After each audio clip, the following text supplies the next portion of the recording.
जसं ऑपरेशन सिंदूर झालं तेव्हा सगळ्या देशभराने अगदी असा एक आपल्याला उसळून गेले. म्हणजे सगळ्यांचा एक आवाज आपल्याला ऐकायला होतं की आर्मी थांबली कशाला, पीओके घेऊनच राहायचं, आता पाकिस्तान घेऊनच राहायचं. तर हे एवढं हास्यास्पद होतं, कारण आर्मीचं जे काम असतं ते त्या व्यवस्था तर मी म्हणते अशा तैनात असतातच, पण जेव्हा ऍक्च्युअल आपल्याला कायनेटिक ऍक्शन घ्यायची असते की तिथे पर्टिक्युलरली त्या लोकल ह्याच्यामध्ये आणि त्या दहशतवाद्यांसाठी, तेव्हा मिनिटांवरती आणि सेकंदांवरती ते सगळं प्लॅन तो केलेला असतो. त्याच्यामुळे त्याचं टार्गेट तेवढंच आहे, ते संपलं की थांबतं ते ऑपरेशन. ते की असं दिवसेंदिवस आणि असं खूप महिने ते आता ऑपरेशन सिंदूर सुरू आहे असं नाहीये. त्याची जी विभागणी असते छोट्या छोट्या ऑपरेशन्समध्ये केलेली असते. खरं तर हे अत्यंत मोठं दुर्दैव आहे, म्हणजे की काश्मीर सारखा देश जिथे जी शंकराचार्यांची तपश्चर्या जिथे झाली, जिथे ललितादित्यासारखे पराक्रमी राजे घडले, अनेक वीरांगना घडल्या, तर हळूहळू म्हणजे खरं तर काश्मीर हा आश्रयस्थान होतं. अनेक म्हणजे वर्षानुवर्ष आपण इतिहास जर पाहिला तर दक्षिणेत जेव्हा स्वाऱ्या व्हायच्या किंवा वायव्येकडे स्वाऱ्या व्हायच्या तेव्हा काश्मीर हे सेफ असायचं, तिथे अनेक लोक आश्रय घ्यायचे. तर अशी भूमी होती. पण एकच मुद्दा मला इथे सांगा असं वाटेल की आपण चीन आणि पाकिस्तान हे भारताचे मुख्य शत्रू समजतो, पण जनरल रावतांचं एक वाक्य खूप गाजलेलं होतं आणि आजही ते रिलेव्हंट आहे की आपल्याला 2.5 आघाड्यांवरती लढायचं आहे. 17 साली ते म्हणाले की 2.5 फ्रंट्स. तर ही हाफ फ्रंटची म्हणजे काय, तर ही म्हणजे दहशतवाद. नमस्कार. काहीतरी हटकेमध्ये आज खरंच आपण काहीतरी हटके करणार आहोत.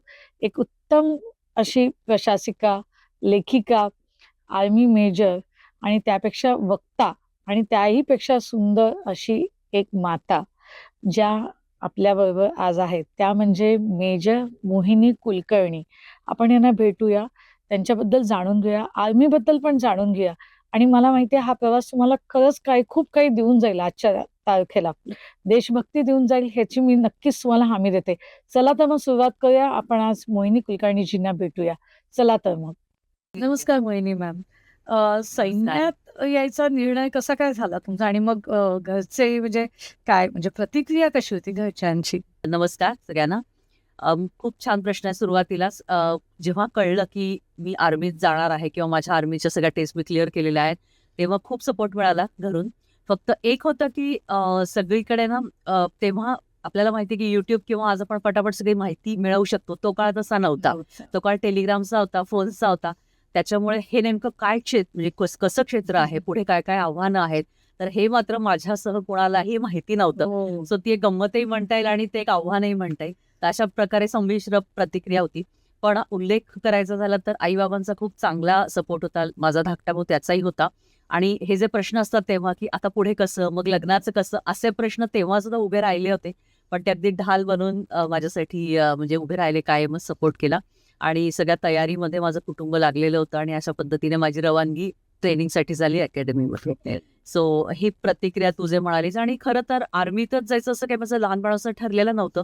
पण आर्मीचं जे व्यक्तिमत्व आहे ना, ते कधीच एका रात्रीत घडलेलं नसतं. त्याची बीजं कुठेतरी लहानपणी पडलेली असतात, परिस्थितीने त्याला हळूहळू वाढवलेलं असतं. त्याप्रमाणे कारगिल युद्ध असेल किंवा लहानपणापासून मी खूप छान म्हणजे राष्ट्रभक्ती असलेल्या वातावरणामध्ये वाढलेली होते. मला इतिहासाची आवड होती. आणखीन देशभर मी पर्यटन देखील केलेलं होतं कॉलेजच्या वयापर्यंत. सो अशा अनेक गोष्टींची सरमिसळ मला असं म्हणता येईल की ती आर्मीमध्ये त्याची परिणती झाली की वाय नॉट. आपल्या परिवारात कोणी नाहीये, आपल्या पूर्ण विभागात कोणी नाहीये, पण आपल्यापासून आपण का सुरुवात करू नये, असा प्रश्न मी स्वतःला केला आणि मग प्रॅक्टिकल सगळ्या होऊन मी या सगळ्या चाचण्यांना सामोरे गेले. तुम्ही जेव्हा प्रशिक्षण करायला गेलात तेव्हा ऑफकोर्स आर्मीचं तर प्रशिक्षण खूपच टफ असतं, म्हणजे ट्रेनिंग खूप टफ असते.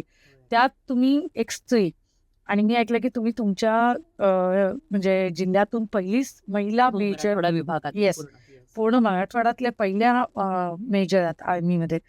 तर ते एक झालं. ते एक दडपण कुठेतरी होतं का की मी प्रशिक्षण चांगलं झालं पाहिजे, ट्रेनिंग चांगली झाली, प्लस त्यात एक स्त्री म्हणून आपल्याला स्त्रियांना बऱ्याच गोष्टींना सामोरं जावं लागतं. एक तर मानसिकता किंवा आपलं कठोर बल म्हणा किंवा बेसिकली मी म्हणेन मासिक पाळी किंवा पिरियड्स, ह्यामध्ये तुम्ही कसं काय ते सगळं सामावून किंवा म्हणजे पार करून नेलं हे जरा खरंच सांगा. तुझ्या प्रश्नांमधूनच तुझी एक्साइटमेंट हो. अगदी कळतीये आणि मला वाटतं आपल्या सगळ्यांनाच हे खूप उपयोगी हो. पडेल आणि ऐकायला आवडेल. ऍक्च्युली मानसिक, तू त्याचं उत्तर खरं तर त्या वाक्यामध्ये एका दिलेलं आहे की मानसिक ताकद वाढवणं, आणि हा सगळा जो खेळ होता या म्हणजे मनशक्तीचाच होता. मला असं काही माहिती नव्हतं सुरुवातीला की माझ्या पूर्ण विभागातनं मी पहिली एक स्त्री अधिकारी असणार आहे वगैरे. याचा त्यावेळी काहीही मला गंध नव्हता. ती चांगली गोष्ट होती एका प्रकारे.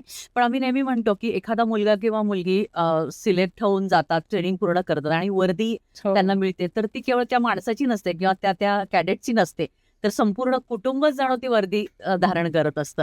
तर अशा पद्धतीने सगळ्यांचा सपोर्ट असतोच. पण त्या पर्टिक्युलर म्हणजे पूर्ण फेजमध्ये तुम्हाला खूप त्याची सगळी म्हणजे हे लागत असतं. तुम्हाला पूर्ण म्हणजे तुमची मनशक्ती असते, त्याचा तो कस असतो एक प्रकारे. आणि ग्रेटर गोल काय आहे मला वाटतं ते फार महत्वाचं आहे या ठिकाणी. कारण वाय वाय हा शब्द जर तुम्ही क्लिअर केला तर हाऊ हा दुसरा प्रश्न कदाचित थोडासा सोपा होऊ लागतो.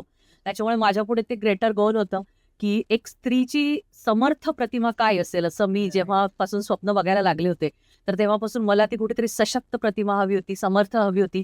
आणि ती आपण का होऊ नये, आणि ती म्हणजे शस्त्रधारिणी एखादी वर्दी घातलेली स्त्री ह्याच्यापेक्षा मोठी काय असू शकेल. तर हे कुठेतरी ग्रेटर गोल होतं की ज्या मराठवाडा विभागातून मी आले, तर तिथे कुठेतरी एक स्त्रीची दुर्बल प्रतिमा होती. मला लहानपणापासून काय आजूबाजूला दिसत होतं ते की फार सकारात्मक नव्हतं. तर ते बदलायचं असेल तर कुठेतरी मी स्वतःच एक रोल मॉडेल म्हणून त्याच्यासमोर उभं राहणं हा एकमेव पर्याय मला सकारात्मक दिसत होता. आणि त्यासाठी ते गोल मी समोर आखलं होतं. आणि त्या उजेडामध्ये मी ह्या सगळ्या म्हणजे माझा प्रवास करत गेले. ट्रेनिंगचा खूपच टफ होता. त्याच्यामध्ये फक्त फिजिकल नाही तर आम्हाला पूर्ण मेंटली आम्ही सगळे बॅरियर्स आमचे तोडतो स्वतःचे. आमच्या धारणा, आमचे विचार, आमचे विश्वास, आतापर्यंतचे आमच्या यशापयशा संकल्पना, आमच्या सौंदर्य संकल्पना, सगळं काही मोडून पडतं. आणि मुलगा आणि मुलगी हे सगळे भेद आमचे जातात. आणि एक ऑफिसर फक्त तुम्ही राहता किंवा एक सैनिक सुरुवातीला तुम्ही तयार होत असता. तर असा हा तो प्रवास होता. त्याच्यामुळे जे काही आहे ना ते नैसर्गिक पद्धतीने आपण पुढे घेऊन जायचं. तर तू इतका छान मुद्दा उपस्थित केलास आता की पिरियड्समध्ये तुम्ही कसं करत आहात, कारण खरोखर ते चॅलेंजिंग होतं. तर मला सगळ्यांसाठीच हे सांगायला आवडेल की पिरियडमध्ये ना 2 प्रकार होतात. एक तर म्हणजे अशा केसेस असतात की ज्यांचं थांबतच नाही लवकर, इतका प्रचंड त्रास त्यांना होत असतो पिरियडमध्ये.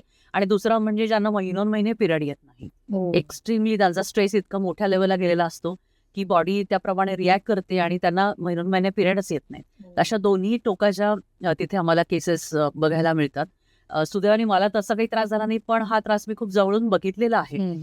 त्याला पर्याय एकच आहे की हे नैसर्गिक आहे आणि हे बरोबर घेऊन चालायचंय. कारण आज ती वेदना पिरियडची आहे, उद्या ती वेदना कुठेतरी मातृत्वाची असणार आहे किंवा आणखीन काही आहे. तर शारीरिक वेदनेवरती मात करणं आणि तेही मानसिक शक्तीने, हेच एक तर ट्रेनिंगचं गमक आहे. कारण अनेकदा ठिकठिकाणी जखमा झालेल्या असतात, ढोपरं फुटलेली असतात. कुठेतरी आम्ही खूप खोल उडी मारतो जेव्हा माहिती नसतं अंतर खाली किती आहे. खाली लावलेली आग असते त्याच्यावर आम्ही दोरीने लटकून पुढे जात असतो. चिखलात, नद्यांमध्ये अशा पद्धतीने उतरत असतो. आमचे सर्व्हायव्हल कॅम्प्स होतात, तर तिथे आम्हाला खूप तग धरून जिवंत राहण्यासाठी प्रयत्न करावे लागतात. तर अशा ठिकठिकाणी आमचे लॉंग रन्स असतात त्याच्यामध्ये. नंतर रोप चढण्यासाठी जे काही हातामध्ये ताकद लागते ती प्रचंड लागत असते. आणि एकही असं शस्त्र अपवाद नाहीये की जे मुली चालवत नाही. म्हणजे सगळ्या प्रकारचे वेपन्स, रॉकेट लॉन्चर पासून सगळे वेपन्स मुली चालवतात. आणि ह्याच्यामध्ये RL सारखं वेपन आहे जे चालवल्यावरती 2-3 दिवस ऐकायला येत नाही किंवा कानातनं रक्त येतं, इतका त्याचा मोठा परिणाम असतो. तर हे सुद्धा मुली चालवतात. तर म्हणून सगळ्यात अगदी पहिल्या दिवसापासून मेंटली कुठेतरी ते बॅरियर्स आमचे दूर करतात. आणि मी सगळं काही करू शकते. माझी जी काही शारीरिक वेदना असेल त्याच्यावर मी चांगल्या प्रकारे मात करू शकते. आम्ही सगळ्या मिळून हे साध्य करून दाखवू, अशा पद्धतीने हा सगळा टप्पा असतो. सो तिथूनच आम्हाला सवय होते की इथून पुढे मुलगी म्हणून जे जे काही प्रॉब्लेम्स आम्हाला फेस करायला लागणार आहेत, तर तो आमच्या करिअरचा, आमच्या व्यक्तिमत्वाचा, आमच्या ध्येयाचा एक भाग असणार आहे. त्याच्यासाठी वेगळा काही भाऊ करायचा नाही, वेगळी लाईन तिथे उभी राहायला नाहीये. आपण एकाच लाईन आहे आपली, मुलांची आणि मुलींची, आणि त्याच्यातच आपल्याला जे काही करायचं ते करून दाखवायचंय. हे क्लिअर झालं, ज्याला म्हणतो ना आपण की त्याच्या पुढे काही उरलं नाही म्हणजे हे करण्यासाठी. सो असा हा सगळा टप्पा होता. कारण मी ऐकलंय किंवा आपण असं मूवीज मध्ये पण बघतो की अरे बरेच वेळ बॅकआउट होतात किंवा ते टफ असतं. ते खरंच इतकं होतं का? कधी कधी रडू कोसळतं. अगदी अगदी. योद्धा घडताना जी प्रोसेस आहे ना ती फार विलक्षण आहे. आणि आपल्याला ही सगळी टेक्निकल माहिती असते की आपण कसं युद्ध करतो, आणखीन फायरिंग कसं करतात वगैरे, हे आपल्या सगळ्यांना माहिती असतं. पण मुळात ही घडते प्रोसेस मनामध्ये. तर ती इतकी सोपी नाहीये. खरोखर आता रिसेंटली आपण पाहिलं की सुसाईड केसेस झाल्या तेव्हा बॅकआउट तर आमच्या वेळेपासून सुद्धा मोठ्या प्रमाणामध्ये होतं. कारण तोपर्यंत एक वेगळा टप्पा असतो. जेव्हा आपण रिटर्न एक्झाम्स क्लिअर करतो, SSB इंटरव्ह्यूचा टप्पा असतो, तिथे मग अनेक चाचण्या असतात, मानसशास्त्रीय असतात. आणखीन वेगवेगळ्या प्रकारच्या फिजिकल टेस्ट असतात. ह्या सगळ्या असतात. हा टप्पा वेगळा. परंतु जेव्हा प्रत्यक्ष तुमचं सिलेक्शन होतं, ऑल इंडिया मेरिट लिस्टमध्ये नाव येतं आणि ट्रेनिंगचा टप्पा सुरू होतो, तो अगदी वेगळा असतो. कारण हा ट्रेनिंगचा टप्पा काय आहे मुळात तर एक्स्ट्रीमली तुमच्यावरती स्ट्रेस दिला जातो आणि तुमचा एक जो कॉलेजमधनं बाहेर पडलेला मुलगा किंवा मुलगी आहे राईट. त्याचं एकदम म्हणजे तो या गेटमध्ये युनिफॉर्म कॉलेजच्या युनिफॉर्ममध्ये आत येतो, पण दुसऱ्या गेटमध्ये मधून बाहेर पडताना तो वर्दी घालून बाहेर पडणार आहे. तर हे जे परिवर्तन असतं कायमस्वरूपी परिवर्तन असतं. म्हणजे आमचं विचार करणं, आमची जी काही निर्णय क्षमता असेल, आमची कार्य म्हणजे कृतिशीलता असेल किंवा आमचं चालणं, बोलणं, दिसणं, बघणं हे सगळं जे आहे हे आमूलाग्र बदलतं. तर ह्या टप्प्यासाठी आम्हालाही तेवढी मेहनत घ्यावीच लागणार आहे. म्हणून तेव्हा मनात खरंच तुमच्या तेवढं क्लॅरिटी आहे का विचारांची आणि तिथे आपल्याला तग धरता येतोय का? काही गोष्टी जेन्युअनली अनेकांना जाणवतात. म्हणजे असं नाहीये ना, आपल्याकडे बऱ्याच वेळेला समाजात असं हे केलं जातं की अरे हा तिकडनं निघून आला किंवा अरे अरे हे वाईट आहे. हा अजूनही एक स्टिग्मा समजला जातो. आणि अशा काही केसेस मला देखील मध्यंतरीच्या काळात खूप मी हँडल केलं. तर तेव्हा मी पालकांना हेच सांगते सगळ्यांना की आज पाल्यांशी संवाद ठेवा आणि बॅटलफील्ड वेगवेगळं असू शकतं. राईट. हे कुठेतरी आपण ऍक्सेप्ट केलं पाहिजे की रणांगण वेगळं आहे, त्याला त्याचं रणांगण शोधू दे. प्रत्येकाने वर्दी घालून हातामध्ये AK-47 घेऊनच असं लढलं पाहिजे. तर ही जी काही शौर्याची आपली संकल्पना आहे, मला वाटतं आता काळ इतका वेगळा झालाय. ज्याला त्याची पॅशन आहे, ज्याला मुळातच साहसी आयुष्य जगायचं आहे, त्यांनी अवश्य यावं. पण ज्यांना थोडासा डाऊट आहे की नाही कदाचित मला वेगळं काही करता येईल, वेगळ्या पद्धतीने याच्यामध्ये कॉन्ट्रीब्युट करता येईल, तर त्याच्याकडे पालकांनी सकारात्मक पद्धतीने पाहिलं पाहिजे. म्हणजे बघा सहस्त्र हातांनी आपण लढतोय असं मी म्हणेन की एकीकडे सायंटिस्ट आहेत जे आत्मनिर्भर भारतासाठी रात्रंदिवस एक करतायत. ते शस्त्रास्त्र, ते उपकरणं. आज आपण दर दिवसाला बघतो की आर्मीच्या वेबसाईटवरती एक नवीन आपल्याला व्हिडिओ दिसतोय की आम्ही अशा प्रकारचे ड्रोन्स बनवले, अशा प्रकारचे आम्ही माईन्स बनवल्या. तर हे सायंटिस्ट सुद्धा एक प्रकारे ह्याच्यामधला भागच आहेत. किंवा सायकोलॉजिस्ट पासून ते अगदी सेवा देणारे किंवा मेडिकल याच्यामध्ये काम करणारे सगळे मिळून हा एक आमचा गट तयार होतो. त्याच्यामुळे कुठेही आपण थांबलो तरी वर्दीची गरज नाहीये लढण्यासाठी. आपला जज्बा पुरेसा आहे आणि आपल्या रक्तातली ती उर्मी पुरेशी आहे. मला असं वाटतं ती घेऊन कुठल्याही क्षेत्रात बाहेर पडलं तरी आपण खूप छान करू. म्हणजे देशसेवा ही फक्त आर्मीमध्ये जाऊन असं नाही, बाहेर तुम्ही करू शकता. येस. आजच्या सोशल मीडियाच्या काळात म्हणजे आता आपण ज्या काळात होतो तेव्हा सोशल मीडिया एवढा म्हणजे उद्रेक नव्हता मी म्हणेन, आणि आता एवढं आहे तर मुली सौंदर्याकडे जास्त लक्ष देतात किंवा एकदम स्लिम व्हायला. पण मुलींना खरंच तुम्हाला वाटतं का की त्यांनी आर्मीमध्ये यायला पाहिजे आणि आईबाबांनी त्याच्यासाठी प्रोत्साहन दिलं पाहिजे? म्हणजे सौंदर्यापेक्षा देशभक्ती किंवा आर्मी ह्याच्यावर भार दिला पाहिजे असं खरंच वाटतंय का तुम्हाला? मला तर खरं असं वाटतं की बरोबर म्हणजे खूप छान आहे की सुदैवाने ह्या सगळ्या टेस्ट चालू असताना स्मार्टफोन नव्हता आमच्या काळामध्ये, त्यामुळे कुठेतरी फोकस करायला तो सुरू होता. पण आजचा काळ खरोखर डिस्ट्रॅक्शन्सनी भरलेला आहे, ही जी वाट आहे ती. आणि सोशल मीडियाचा कहर आता सगळीकडे आपल्याला होताना दिसतो. पण त्याच्यामध्ये देखील आपल्याला ना विवेकाने मला वाटतं ह्या सगळ्या आव्हानांना सामोरं गेलं पाहिजे. सगळ्यात महत्त्वाचं म्हणजे ना अपीअरन्स जो आहे तोच सगळं काही असं नाहीये. तुमची व्हॅल्यू सिस्टीम तुमच्यामध्ये बदल घडवून आणणार आहे, तुम्हाला एका ठिकाणून दुसऱ्या ठिकाणी जायला मदत करणार आहे. तर या व्हॅल्यू सिस्टीमसाठी तुम्ही काय करताय, तुम्हाला स्वतःला घडवण्यासाठी आतून तुम्ही काय करताय हे जास्त महत्वाचं आहे. फिटनेसचा ग्लो मला असं वाटतं की कुठल्या मेकअपच्या ग्लोपेक्षा जास्त महत्वाचा आहे. खूप छान. त्याच्यामुळे हे म्हणजे हे डोक्यातनं काढून टाकायला पाहिजे आपण ज्या सौंदर्याचे. म्हणजे मगाशी मी उल्लेख केला की जेव्हा आम्ही चिखलात अगदी जातो, डबक्यातनं जातो आणि तेव्हा आम्हाला देखील खूप अस्वस्थ व्हायचं की आपण काय करतोय हे. तर तेव्हा आमच्या प्लाटून कमांडरने मला खूप छान पद्धतीने समजावून सांगितलं होतं की अगं तुम्ही काय म्हणजे तुमच्या चेहऱ्यावरती चिखल उडालाय किंवा आम्ही सगळीकडे पट्टे लावून फिरायचो तेव्हा. आणि हे तर तेव्हा खूप वाईट वाटायचं की आपले ग्रास कट होते मुलींचे पहिल्याच दिवशी, अगदी छोटे छोटे केस करतात. सिव्हिल कपडे सगळे लॉकरमध्ये ठेवलेले असतात, मोबाईल अलाउड नसतो, फक्त आम्ही अकॅडमीचे कपडे वापरतो तिथे. तर त्या इतकं आम्हाला असं डोळे उघड म्हणजे काय कान डोळे सगळंच आमचं म्हणजे हादरत गेलं असं म्हणता येईल, उघडून गेलं की अनेक म्हणजे देशामध्ये लाखो मुली अशा आहेत ज्यांना कुणीतरी जज करते की त्यांच्या नाकाचा आकार कसा आहे, त्यांचा रंग कसा आहे आणि ह्याच्यावरनं त्यांना जज केलं जाणार आहे. पण तुम्हाला ही सुवर्ण संधी मिळते, लाखांमधल्या तुम्ही काही आहात की ज्यांना तुमची खरीखुरी आयडेंटिटी निर्माण करण्याची संधी आहे.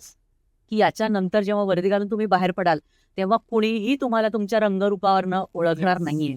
ते फक्त जबरदस्त ओळख they are going to respect. Yes yes. तर रिस्पेक्ट इज म्हणजे मी म्हणेन की खूप जास्त तुमच्या सौंदर्यापेक्षा जास्त महत्त्वाचं आहे. तर मला असं वाटतं अशी धासू एक ओळख की मी म्हणजे हे आहे, मी म्हणजे आत्मविश्वास आहे, मी म्हणजे माझं टाईट म्हणजे मी काय म्हणतात त्याला चेस्ट अप चिन अप, मी प्रत्येकाला सामोरी धीटपणे जाते किंवा मला मी फिटनेस लेवल जास्तीत जास्त मी आयुष्यामध्ये अचीव्ह करणार आहे. माझा ग्रोथचा माइंडसेट आहे. मी सोशली खूप चांगल्या प्रकारे ऍक्टिव्ह होते आहे.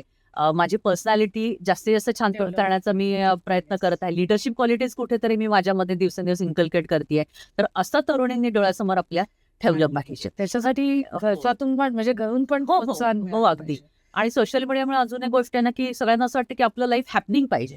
हो म्हणजे शांत, स्थिर कुठेतरी आपण एक स्टेट मेंटेन करणं हे देखील सक्सेस असतं, हे यश असतं, हे आपण कुठेतरी विसरून गेलोय. आणि मग वृथा कॉम्पिटिशन मध्ये जातं की अच्छा तिचं एवढं चालू आहे, माझं काहीच नाही चालू आहे. तर मला असं वाटतं हा सगळा जो काही जीवन प्रवास आहे, करिअरचा प्रवास आहे, हा एका अर्थाने तुम्हाला तुमच्याशी भेटवणारा प्रवास आहे. हो. त्याच्यामुळे इथे बाकीचे काय करत आहेत, त्यांच्या आवडीनिवडी काय आहेत, त्यांनी कुठे ऍडमिशन घेतले, कुठे नोकरी करतायत किंवा कोणाच्या फॅमिलीत काय चाललंय, ह्याचा जो सतत इम्पॅक्ट आपल्यावरती होतोय की प्रत्येकाचं आपल्याला ना पेजेस उघडले आपले मिळण्याची की असं वाटतं हिचं हे चालू आहे, ती तिकडे गेलीये, बापरे ही तर फॉरेनला जाऊन आली, हिच्या मुलाला हे मिळाले. म्हणजे कंटिन्युअस तो कॉम्पिटिशनचाच एक आपला म्हणजे माइंडसेट तयार होतो. तर मला असं वाटतं ह्याच्यातनं सगळ्यांनी बाहेर पडायला पाहिजे आणि पालकांनी खूप म्हणजे मुलाचं सहकार्य मुलींना केलं पाहिजे, मुलांना केलं पाहिजे. ह्यामध्ये दुसरी पण बाजू याला आहे. म्हणजे आपण म्हणतो ना की मुलींना तुम्ही संधी द्यायला पाहिजे, मुलींसाठी पालकांनी उभं राहायला पाहिजे थोडंसं किंवा मुलांसाठी सुद्धा फॉर दॅट मॅटर. मला असं वाटतं मुलांनी देखील सिरियसली ह्या सगळ्या क्षेत्राकडे पाहिलं पाहिजे. संरक्षण दल असतील, एकूण करिअर असेल. कारण अनेकदा काय होतं ना की काहीतरी क्रेज वाटते आईबाबांना म्हणूनही ते सपोर्ट करत नाहीत. हो की आणि आपण पाहिलं प्रिपरेशन मध्ये आपण जे क्लासेस लावतो किंवा ह्या सगळ्या याच्यामध्ये पुस्तकं जी आपण खरेदी करतो त्याची किंमत खूप जास्त आहे आत्ता. आणि अकॅडमीज आपल्याला आजूबाजूला दिसतात, पण त्याच्यामध्ये देखील घालणं काही वर्ष आणि ते प्रिपेअर करणं एनडीए साठी किंवा ग्रॅज्युएशनच्या टप्प्यावरती ही इतकी सोपी गोष्ट नाही आहे आज. विशेषतः ज्यांना फॅमिली काही बॅकअप नाही किंवा फॅमिलीमध्ये काही फार वातावरण नाहीये संरक्षण दलांचं त्यांच्यासाठी. तर आईबाबांना देखील हे कळत नाही पटकन की कुठे आपण यांना घातलं पाहिजे, कुठली पुस्तकं वाचली पाहिजेत किंवा आपल्या मुलीच्या किंवा मुलाच्या डोक्यात जे आहे ते खूळ आहे की तो ध्यास आहे, हो हे ओळखणं देखील खूप आव्हानात्मक आहे. त्याच्यामुळे मी सगळ्याच मुलींना सांगेल की आईबाबांनी तुमच्यावरती विश्वास ठेवावा, असं त्यांच्या तळहातावरती तुम्ही काहीतरी ठेवा येस की अरे हे करून दाखवलं म्हणजे नक्कीच हा करेल. म्हणजे आपण ते स्वतःना अनेकदा असं दिसून येतं की नाही तेवढी मेहनत घ्यायची असते आणि मग मला हा क्लास घ्यायचा, मला तो क्लास लावायचा आहे किंवा स्पोर्ट्समध्ये आपण बघतो अकॅडमीजमध्ये ऍडमिशन घेतात, धरसोड वृत्ती कुठेतरी त्यांची होत असते. सो हा प्रश्न दोन्ही बाजूंनी आहे. मला असं वाटतं तो विश्वास आपण जिंकला पाहिजे. कारण माझ्याही आयुष्यात मी हेच केलं की आपलं कुठेतरी अकॅडमिक्स हालता कामा नये, ते तिथे आपण मार्कांना ठेवले पाहिजे. म्हणजे मेरिट आपली कुठे चुकता कामा नये. सो दॅट आपल्याला अनेक जे रस्ते असतात ते उघड पाहिजेत करिअर. आजचा काळ असा आहे की तुम्ही सगळ्या डगरींवरती पाय ठेवून उभं राहिलं पाहिजे. हो एकच मला संरक्षण दलात जायचं किंवा अनेक फॅक्टर्स असतात ज्याच्यामुळे म्हणजे काय म्हणतात पण सक्सेस नाही मिळत आपल्याला. काही म्हणजे वॅकन्सीज त्या बॅचमध्ये कमी असतात, त्या पर्टिक्युलर डिपार्टमेंटमध्ये त्या एज्युकेशनमध्ये काही कॉम्पिटिशन असते. So an number of factors are there. So ते तुम्हाला कळले पाहिजेत. म्हणून एकच एक आणि त्याच्याच पायी अटीतटी नाही, अत्यंत फ्लेक्झिबल होणारा असा म्हणजे तुम्हाला करणारा पुढे सुद्धा आणि फ्लेक्झिबल अप्रोचनी तुम्ही सामोरं जावं असं हे संरक्षण दलांचं क्षेत्र आहे मुळातच. मुळात लहानपणीपासून किंवा शाळांमधून हे प्रशिक्षण दिलं पाहिजे का? म्हणजे आर्मीचं म्हणा किंवा एक नॉर्मल जे सेल्फ डिफेन्स म्हणतो ते मुलींना आणि मुलांना चालू केलं पाहिजे का? त्या निमित्ताने तरी एक मी म्हणेन कुठेतरी एक बीज रोवलं जाईल की 100 10 मुलं तरी आर्मीमध्ये तयार होतील, मुलं किंवा मुली बेसिकली. म्हणजे ऍटलिस्ट त्यांनाही एक आवड, कारण प्रत्येकाला तुम्ही जसं म्हणालात तसं काहींची खरंच आवड असते पण कळत नाही किंवा माहितीही नसते त्यातली. पण जर हे आत्तापासून जर दिलं तर पुढचं प्रशिक्षण पण सोपं जाईल असं तुम्हाला खरंच वाटतंय का? मला खरोखर वाटतं, कारण आपण सेल्फ डिफेन्सचं प्रशिक्षण असेल किंवा एनसीसी सारखं जे लष्कराची झलक दाखवणार असेल, मला असं वाटतं महाराष्ट्र शासनाचा काही महिन्यांपूर्वीचाच निर्णय आहे की आता पहिलीपासून सगळ्या शाळांमध्ये प्रशिक्षण दिलं जात आहे. म्हणजे त्या टप्प्यावरती त्यांना जसं असं झेपेल आणि आर्मीची ओळख होईल एक प्रकारे. तर अशा पद्धतीचं हे शिक्षण आहे जे की पूर्वी केवळ एनसीसी मध्ये दिलं जायचं मोठ्या वर्गांसाठी. आता अगदी छोटी छोटी मुले आपल्याला याच्या अंतर्गत प्रशिक्षण घेताना दिसतात. आणि दुसरी बाजू याची अशी की याच्यामध्ये रिटायर्ड जेसीओज आणि अशा पद्धतीने सैन्यामधली माणसं देखील परत मार्गदर्शनासाठी उभी राहतात. ते तर खूपच चांगलं, खूप सकारात्मक मार्गदर्शन होय. इनफॅक्ट म्हणजे मुलाचं असणार, कारण ते त्यातून आलेले आहेत. हो. आणि तू म्हणतेस असं पुढे चालून त्यांना सोपं जाईल, तो प्रश्न आहेच आहे, पण त्याच्यापेक्षा महत्वाचं मला काय वाटतं ना, की अनेक गोष्टी तुमच्यामध्ये रुजवतात हे संस्कार. डिसिप्लिन येतं तुम्हाला अगदी मेंटल हेल्थ हो जी आता आपल्याला खूप अगदी कमी दिसते मेंटली कुठेतरी स्थिरता त्यांच्यामध्ये येते. एखाद्या गोष्टीसाठी मेहनत घेण्याची तयारी त्यांची त्या ठिकाणी होते. आणि सायकोलॉजिकली आपण आज म्हणतो ना, की आत्मविश्वास हा सगळ्या गोष्टींची आपल्याला किल्ली असं आहे वाटतं. तर मला असं वाटतं सेल्फ इमेज जी असते स्वतःची आपली जी झालेली, ही लहान मुलांच्या बाबतीत फार महत्वाची असते. ही सेल्फ इमेज जी घडते त्या फॉर्मॅटिव्ह इयर्समध्ये ती ते पूर्ण आयुष्यभर कॅरी करत असतात. तर ह्या ज्या सगळ्या आहेत, की मी युनिफॉर्म घालून उभा आहे कुठेतरी आर्मीचा, पहिली दुसरीची मुलं जेव्हा स्वतःला आरशात बघतात किंवा स्वतःला त्या गटामध्ये एकरूप होऊन जातात, कुठेतरी टीमवर्कचं महत्त्व त्यांच्यावरती बिंबवलं जातं. तर त्या गोष्टींमधनं ना मी म्हणजे काय, मी खूप काही करू शकतो. मी अजिबात दुर्बल नाहीये. मी म्हणजे माझ्यामध्ये खूप शक्ती आहे.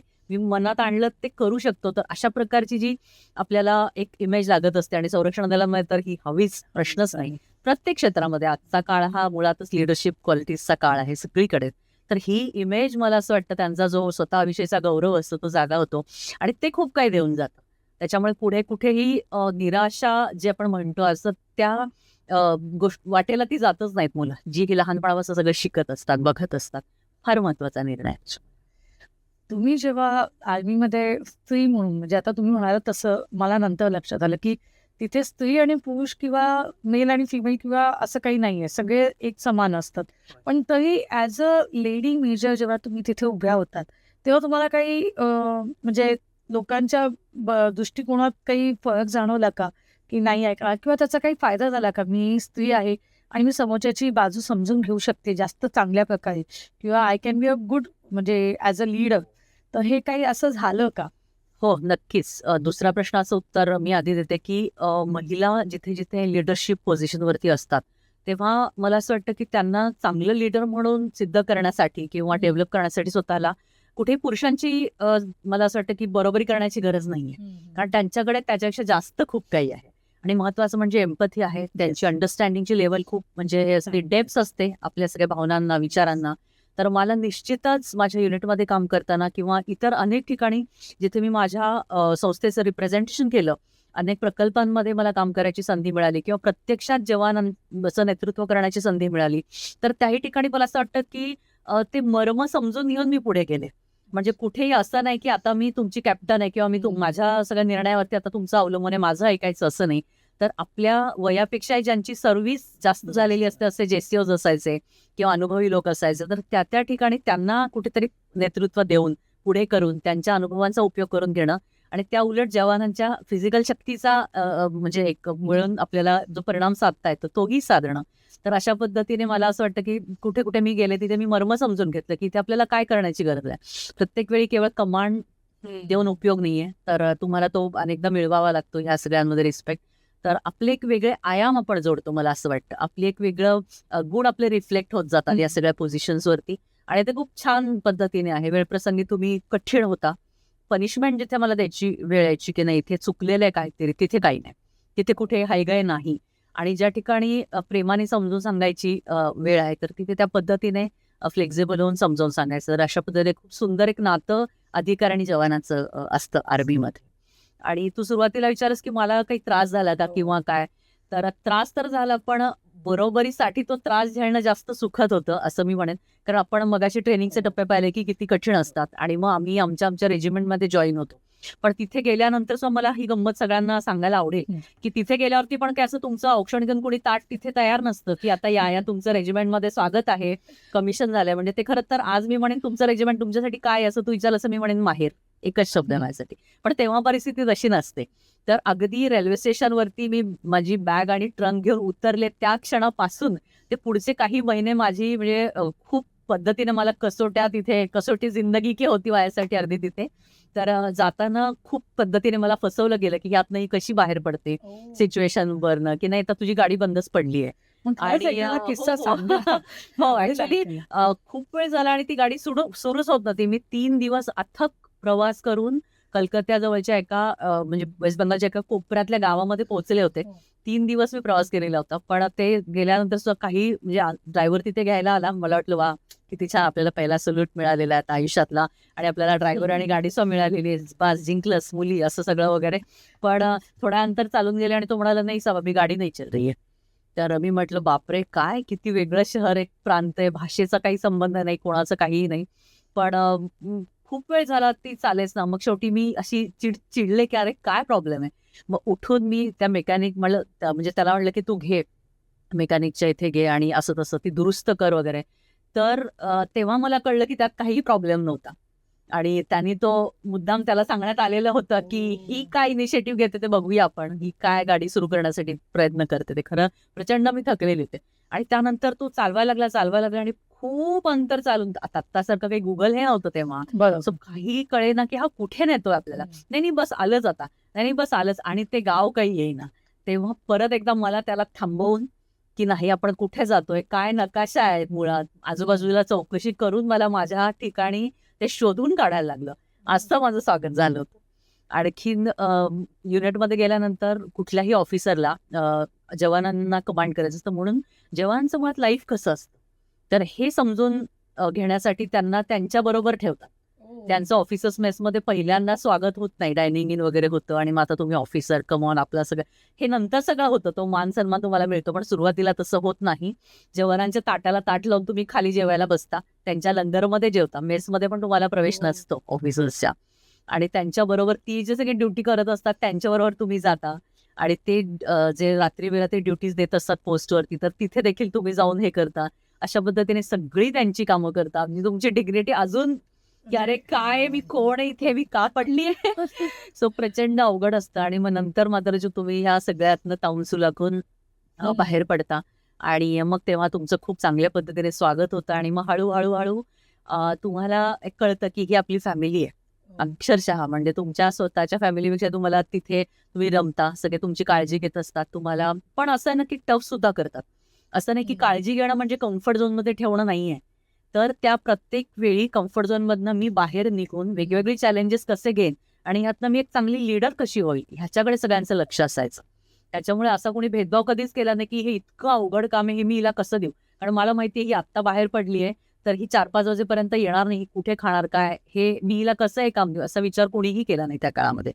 तर जेवढं काम मला देता येईल तेवढं माझ्या सगळ्या ऑफिसर्सने मला ते दिलं आणि सुरुवातीचे हे जे काही 3-4 वर्ष होते हे मला संपूर्ण माझ्या आयुष्याचा पाया कुठेतरी तो मजबूत करून दिले.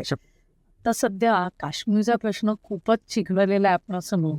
त्यावेळेला तुम्ही जेव्हा तुमची पोस्टिंग काश्मीरला होती तेव्हा काय होतं म्हणजे दहशतवादी हे मुख्य होतं का तिथला बर्फाळ प्रदेश हे होतं का त्यावेळेची सिच्युएशन बघून तुम्हाला करायला लागायचं म्हणजे फायरिंग करायची की विचार करायचा म्हणजे काय?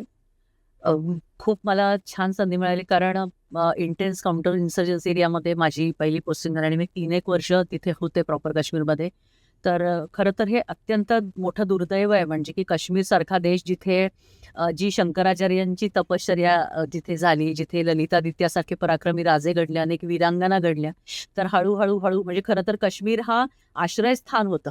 अनेक म्हणजे वर्षानुवर्ष आपण इतिहास जर पाहिला तर दक्षिणेत जेव्हा स्वाऱ्या व्हायच्या किंवा वायव्येकडे स्वाऱ्या व्हायच्या तेव्हा काश्मीर हे सेफ असायचं, तिथे अनेक लोक आश्रय घ्यायचे. तर अशी भूमी होती.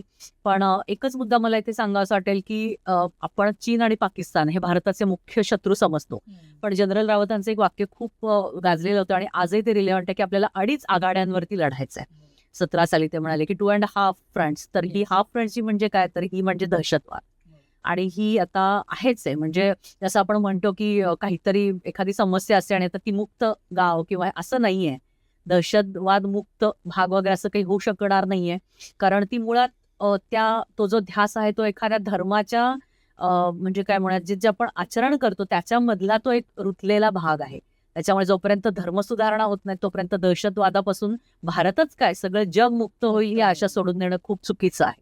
तर अशा पद्धतीने त्या 2.5 फ्रंटवरती आम्ही लढत होतो तिथे आणि खूप दहशतवादी त्या काळात म्हणजे अजूनही आहेत पण त्या काळी खूपच जास्त तो सुळसुळाट होता. 80-90चं जे दशक होतं काश्मीरचं ते अतिशय रक्तरंजित होतं. प्रचंड कत्तली तिथे होत असत. किडनॅप करून म्हणजे किडनॅपिंगचे खूप आपल्याला माहिती की कशा प्रकारे कंधारचं झालं. त्याच्या आधी मोठ्या मोठ्या राजकीय व्यक्तिमत्वांना किडनॅप केलं जायचं. आणि ह्या सगळ्या याच्यामधनं जेव्हा 65 युद्ध झालं, 71चं युद्ध झालं पाकिस्तानचे, तेव्हा त्यांना कळून चुकलं की समोरासमोर आपण नाही हरवू शकत भारताला. तेव्हा त्यांनी दहशतवादाकडे मोठ्या प्रमाणात फोकस केलं आणि हिंसेचं हे सगळं सत्र सुरू होतं. त्याच्यानंतर खूप मोठ्या प्रमाणामध्ये संघटना उभ्या राहिल्या. म्हणजे आपण आता सिंदूरमध्ये जे म्हणजे एक त्याचा मुख्य आपण जो अचीव्ह केला ते म्हणजे यांचं जे प्रशिक्षण केंद्र होती ती उडवली. कारण तिथे खूपच मोठ्या प्रमाणावरती काम सुरू होतं. म्हणजे जैश ए मोहम्मद असेल, हिजबुल मुजाहिद्दीन असेल, लष्कर ए तोयबा, म्हणजे खरं लष्कर ए तोयबा याचा अर्थ शांततेसाठीचं सैन्य असा होतो उर्दू शब्दाचा, किती हास्यास्पद आहे. तर अशा सगळ्या संघटना तिथे म्हणजे खूप मोठ्या प्रमाणामध्ये फोफावल्या अक्षरशः, आणि त्यातनं मुजाहिदीन तयार झाले. म्हणजे हा खरं वेगळा विषय की माझ्या तोंडात इतके उर्दू शब्द आहेत आणि इतक्या उर्दू संकल्पना आहेत या विषयाला धरून, की मुजाहिदीन म्हणजे धर्मासाठी हा अगदी शेवटपर्यंत लढणारा. तर ह्यांची निर्मिती झाली. छोट्या मुलांच्या हातात बंदुका दिल्या गेल्या आणि त्या कुठेतरी त्यांना कसं रॅडिकल बनवता येईल ह्याच्याकडे लक्ष दिलं गेलं. हजारो तरुण बाहेर पडले त्या ह्याच्यामध्ये. त्यांना त्यांच्या फॅमिलीपासून देखील तोडण्यात आलं. तर सगळ्या म्हणजे जे दऱ्याखोऱ्या होत्या काश्मीरच्या, म्हणजे 90चं दशक असं होतं की तिथे अतिरेकी गावकऱ्यांबरोबर क्रिकेट खेळायचे. त्यांचे व्हिडिओज प्रसिद्ध होते. निवांत राजरोसपणे ज्याला आपण म्हणू, तर एवढं असं ते सगळं तिथे झालेलं होतं. आणि आमच्या सगळ्यांना ते एक खूप मोठं आव्हान होतं जेव्हा मी होते 2007-8-9च्या काळामध्ये. तर त्यावेळी देखील अनेक अशा प्रकारची ऑपरेशन्स व्हायची, सर्च ऑपरेशन्स व्हायची आणि एक छान पद्धतीने आमचा समन्वय असायचा. कारण राष्ट्रीय रायफलचे मोठ्या प्रमाणात काश्मीरमध्ये हे काम करतात. त्यात तांत्रिक मदत पुरवणारे आम्ही होतो. ज्या पद्धतीने म्हणजे अगदी LOC पर्यंत सगळ्याच युनिट्स साठीचं जे जे काही तांत्रिक बळ असायचं ते आम्ही पुरवत असू. त्यानंतर ज्याला आपण काय म्हणतात बॉम्ब डिस्पोजल्स असतील किंवा माईन लेन्स, त्या माईन तुम्ही पेरायच्या म्हणजे सुरुंग किंवा ते निकामी करणं असेल, अशा पद्धतीची कामं असेल, रोड बॅरियर्स लावणं असेल किंवा ऍक्च्युअल त्यांना काही अजून पुरवायचं या सगळ्या टीम्सना जे लढतायत दहशतवाद्यांची, तर हे सगळं हा सगळा जो बॅकअप असायचा आमच्याकडनं दिला जायचा. त्याच्यामुळे अक्षय ऑपरेशन्स अक्षरशः ती जवळून दिसायची, ऐकायला यायची आणि खूप भयंकर अशी ती परिस्थिती असायची मानसिक दृष्टीने त्या. पण आर्मीमध्ये म्हणजे मी ऐकलं की बरेच लहान मुलं पण आर्मीवर अटॅक करायचे. त्यावेळेला मग कसं काय हँडल करायचं तुम्ही? कारण तिथं लहान मुलं आहेत खरं तर बघायला गेलं. आणि मी ऐकलं की 10-12 वर्षाच्या मुलाच्या हातात AK-47 दिलेल्या असायच्या, त्यांना प्रशिक्षण दिलेली असायची. जे तुम्ही म्हणाल मुजाहिदीन तयार व्हायचे, ते आर्मीवर अटॅक करायचे बेसिकली. त्यावेळेला मग करता कोणीतरी दुसरा असतो आणि धर्माच्या नावावरती सगळ्यांना इथे फितवलं जातं मुळातच काश्मीरमध्ये. त्याच्यामुळे कुठलीही माहिती, जसं आर्मीसाठी सुद्धा हे जे सगळे गावागावांमध्ये लोक असतात ते आर्मीलाही मदत करतात, पण तेवढीच मदत ते दहशतवाद्यांना देखील करतात किंवा त्यांच्याकडनं ते काढून घेतलं जातं आणि त्याच्या बदल्यात त्यांना पैसा मिळतो किंवा अजून काय मिळतं. तर कारण प्रचंड गरिबी आहे काश्मीरमध्ये. 370 अ जे कलम होतं त्याच्यामुळे, आणखीन एकूण सगळ्या ज्या हिंसात्मक ज्या सगळ्या वातावरणामुळे कुठल्याही प्रकारे तिथे काही सुधारणा होऊ शकली नाही, काही इन्फ्रास्ट्रक्चर उभं राहू शकलेलं नाही, शैक्षणिक संस्था तिथल्या याचा काही बॅकबोन नाहीये त्यांना आजही. त्याच्यामुळे ती सगळी मुलं इतर प्रांतांमध्ये येऊन शिकत असताना आपल्याला दिसून येतात. तर ह्या सगळ्या गोष्टींमुळे खूप सोपं झालं. म्हणजे कुठल्याही पद्धतीने तिथे प्रोग्रेस होऊच द्यायचा नाही. म्हणजे कुणीही रेल्वेचे रूळ टाकायचा प्रयत्न केला तर ते उखडले जायचे किंवा पूल बांधण्याचा प्रयत्न केला, काही सुधारणा केल्या जायचं तर ते नष्ट केलं जायचं. आणि आर्मी जी पदोपदी त्यांना मदत करायची तिच्यावरती वेळोवेळी अविश्वासच नाही तर तिच्या विरुद्ध भडकवलं जायचं. बऱ्यापैकी आमच्यावरती तेव्हा दगडफेक व्हायची आणि विरोध व्हायचा. आर्मीचे जे असे बोर्ड्स दाखवले जायचे. तर हे खूप मोठं वातावरण त्या काळी होतं खरंच. आता आपण सियाचीन हे करू. सियाचीन हा खूप मोठा प्रदेश आहे, सगळ्यात बर्फाळ आणि सगळ्यात उंच असा आहे आणि तिथे आर्मी आपली पोस्टेड आहे.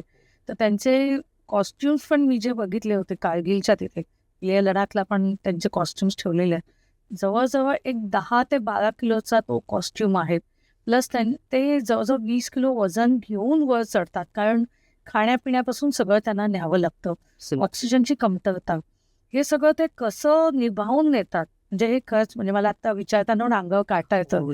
पण हे सियाचीन ही जगातली सगळ्यात उंच रणभूमी आहे, जगातली, फक्त भारतातली नाही. तर तिथे जाऊन युद्ध म्हणजे काय, खरं तर तिथे जाणं आणि टिकणं हेच युद्ध आहे. समोरची म्हणजे शत्रूची चकमक आणि शस्त्र आणि हे सगळं नंतरची गोष्ट आहे, पण तिथे जाऊन सस्टेन करणं हे सगळ्यात मोठं युद्ध आहे. आणि खरोखर सगळ्या म्हणजे जवानांना त्यासाठी एक मोठा सॅल्यूट आपण केला पाहिजे.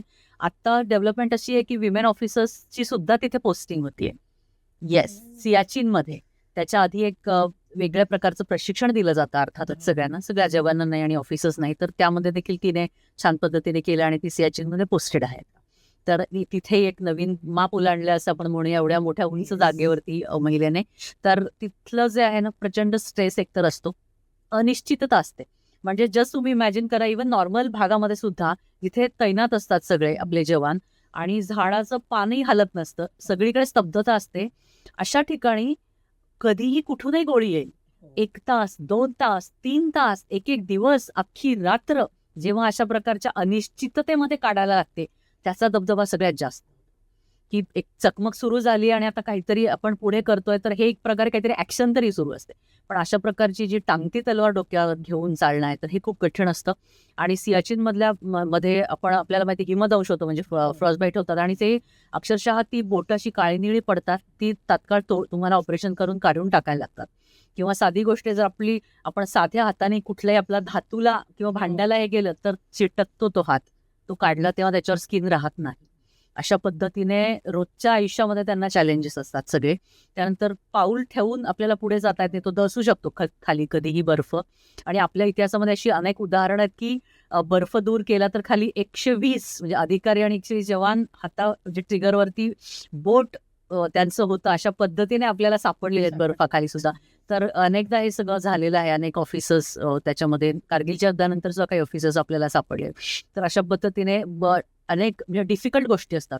आणि मेंटल चॅलेंज मला वाटतं सगळ्यात जास्त आहे, कारण तिथे सुद्धा अनेक मेंटल डिसऑर्डर्ससाठी जवान खूप म्हणजे वल्नरेबल असतात आणि त्यांना अनेक प्रॉब्लेम्स जाणवतात. की पोस्ट ट्रॉमॅटिक एक डिसऑर्डर असते ती होते. त्यानंतर अँक्सायटी वाढते अशा पद्धतीने. रेशन तिथे पोचत नाही. म्हणजे आपल्याला हे सगळं माहिती असतं की त्यांच्यासाठी अशा वेगळे कॉस्ट्युम्स असतात, शूज असतात, रेशन असतं. पण ह्या सगळ्या गोष्टी ऐन वेळी त्या ठिकाणी पोचवणं हे खूप मोठं काम आहे. आणि त्याच्यामध्येच हवामानामुळे इतकी अडचणी येत असतात. म्हणजे अक्षरशः काश्मीरमध्ये आम्ही होतो तिथे सुद्धा रोजचं रेशन वेळेवरती पोचायचं नाही. मग सलगम उकडायची आणि ती खायची काही दिवस. किंवा अशा पद्धतीने नॉर्मल जागांवरती सुद्धा असायचं. तर अगदी ज्या दुर्गम भागातल्या पोहोचत होत्या त्यांना तर फार त्रास व्हायचा.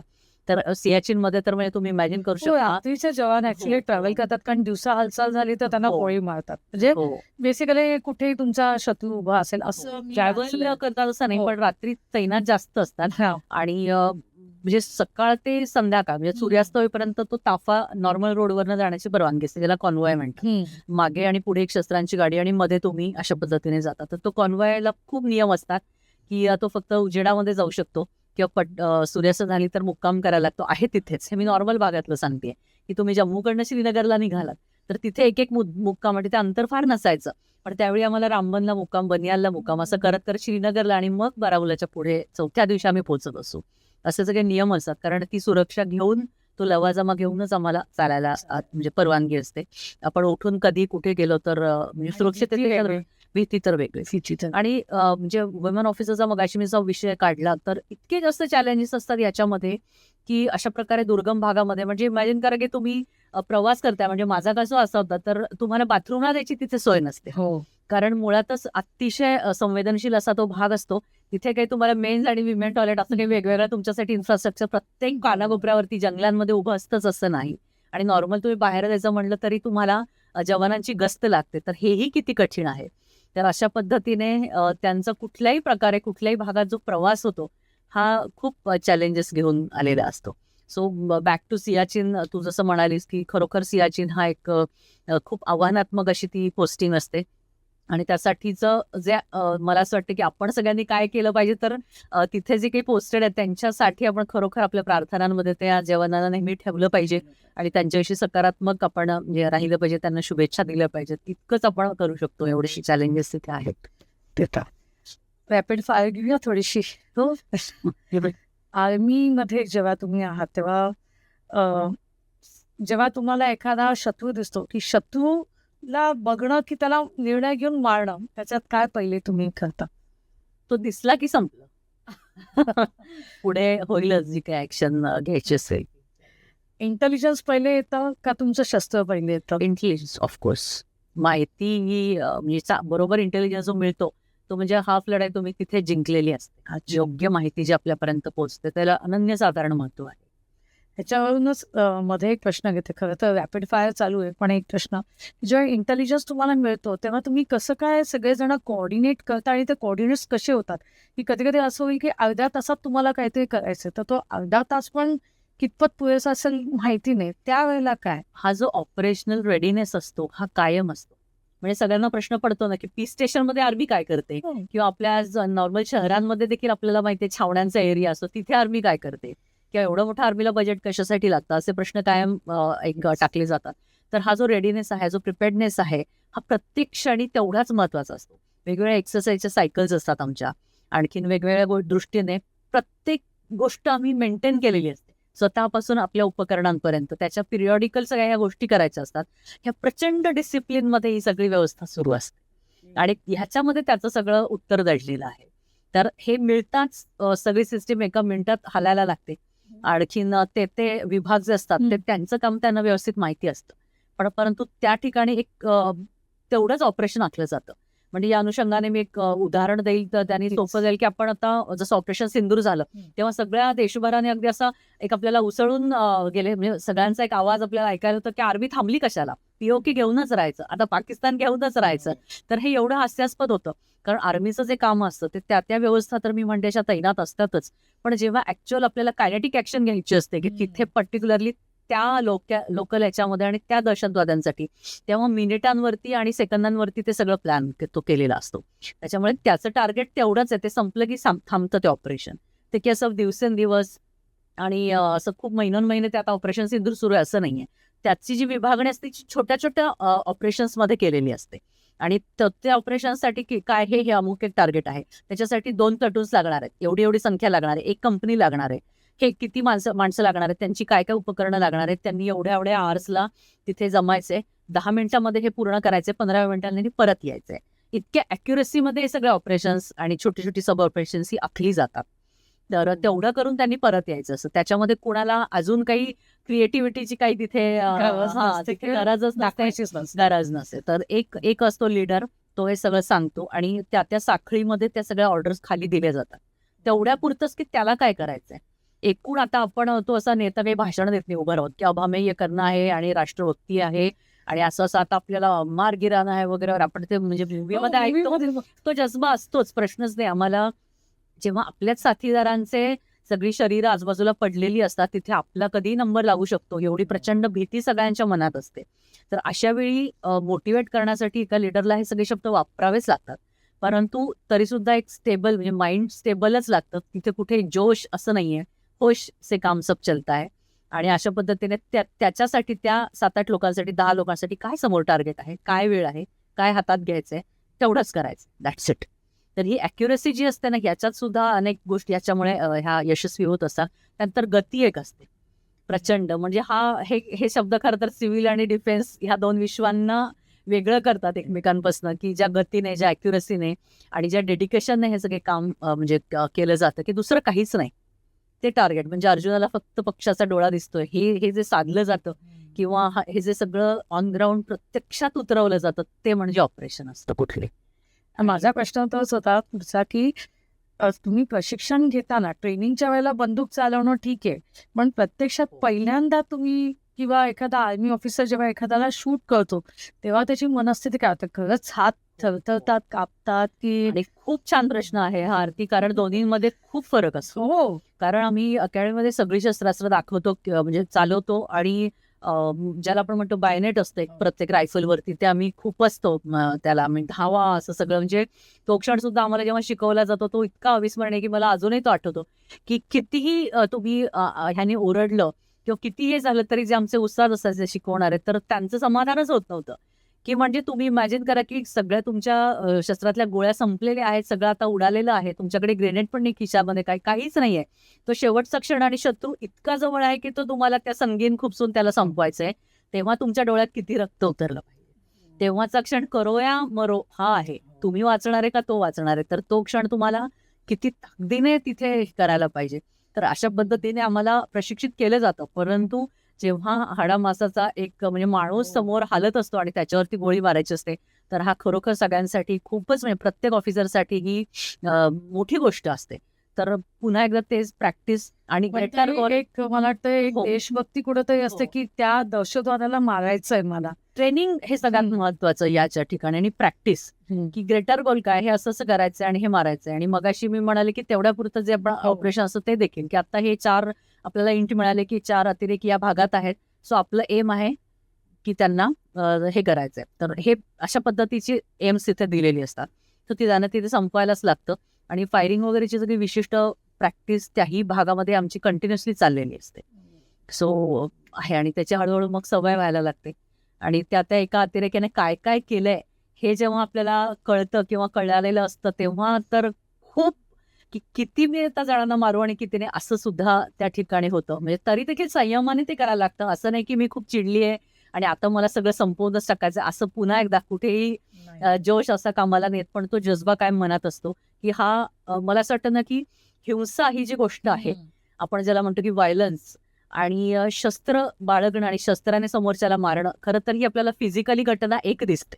पण तरी सुद्धा श्रीकृष्ण का अर्जुनाला मारायला सांगतो. श्रीकृष्ण तरीही एवढ्या हजारो आणि लाखोंच्या संख्येने समोरचे जे शत्रू होते त्यांना का कुरुक्षेत्रावरती मारायला सांगितलं. कारण व्हॅल्यूज या दोघांना डिफरन्शिएट करतात. म्हणजे सावरकर म्हणतात की शस्त्र पुण्य नास होयेची शस्त्र पाप नास होये इष्टता अनिष्टता ही त्याच हेतूनेच. कुठल्या हेतूने मी हे शस्त्र चालवत आहे तो हेतू मला सैनिक बनवतो. तो हेतू मला योद्धा बनवतो आणि त्याच शक्तीने मी समोरच्यावरती गोळी मारा. राजस्थानचं वाळवंट जिथे इन्फिल्ट्रेशन खूप जास्त आहे पण ते ऍक्च्युली आपण खूपच फोर्सही केलंय बघत नाही त्याच्याकडे. ते वाळवंटात त्या इन्फिल्ट्रेशनच्या म्हणजे आहे चालू किंवा जी जी काय तस्करी म्हणा की हे चाललंय ती जास्त टफ जाते की वाळवंट की बर्फ हे कसं काय? मला असं वाटतं की हे खूप कठीण आहे असं सांगणं आणि आपण त्याच्याकडे तितकंच लक्ष देतो आहे. म्हणजे राजस्थानमध्ये देखील पोखरणचा भाग असेल किंवा जो तप्त वाळवंट असेल तर तिथे देखील भारतीय सैन्य तेवढ्याच सतर्कतेने तैनात आहे.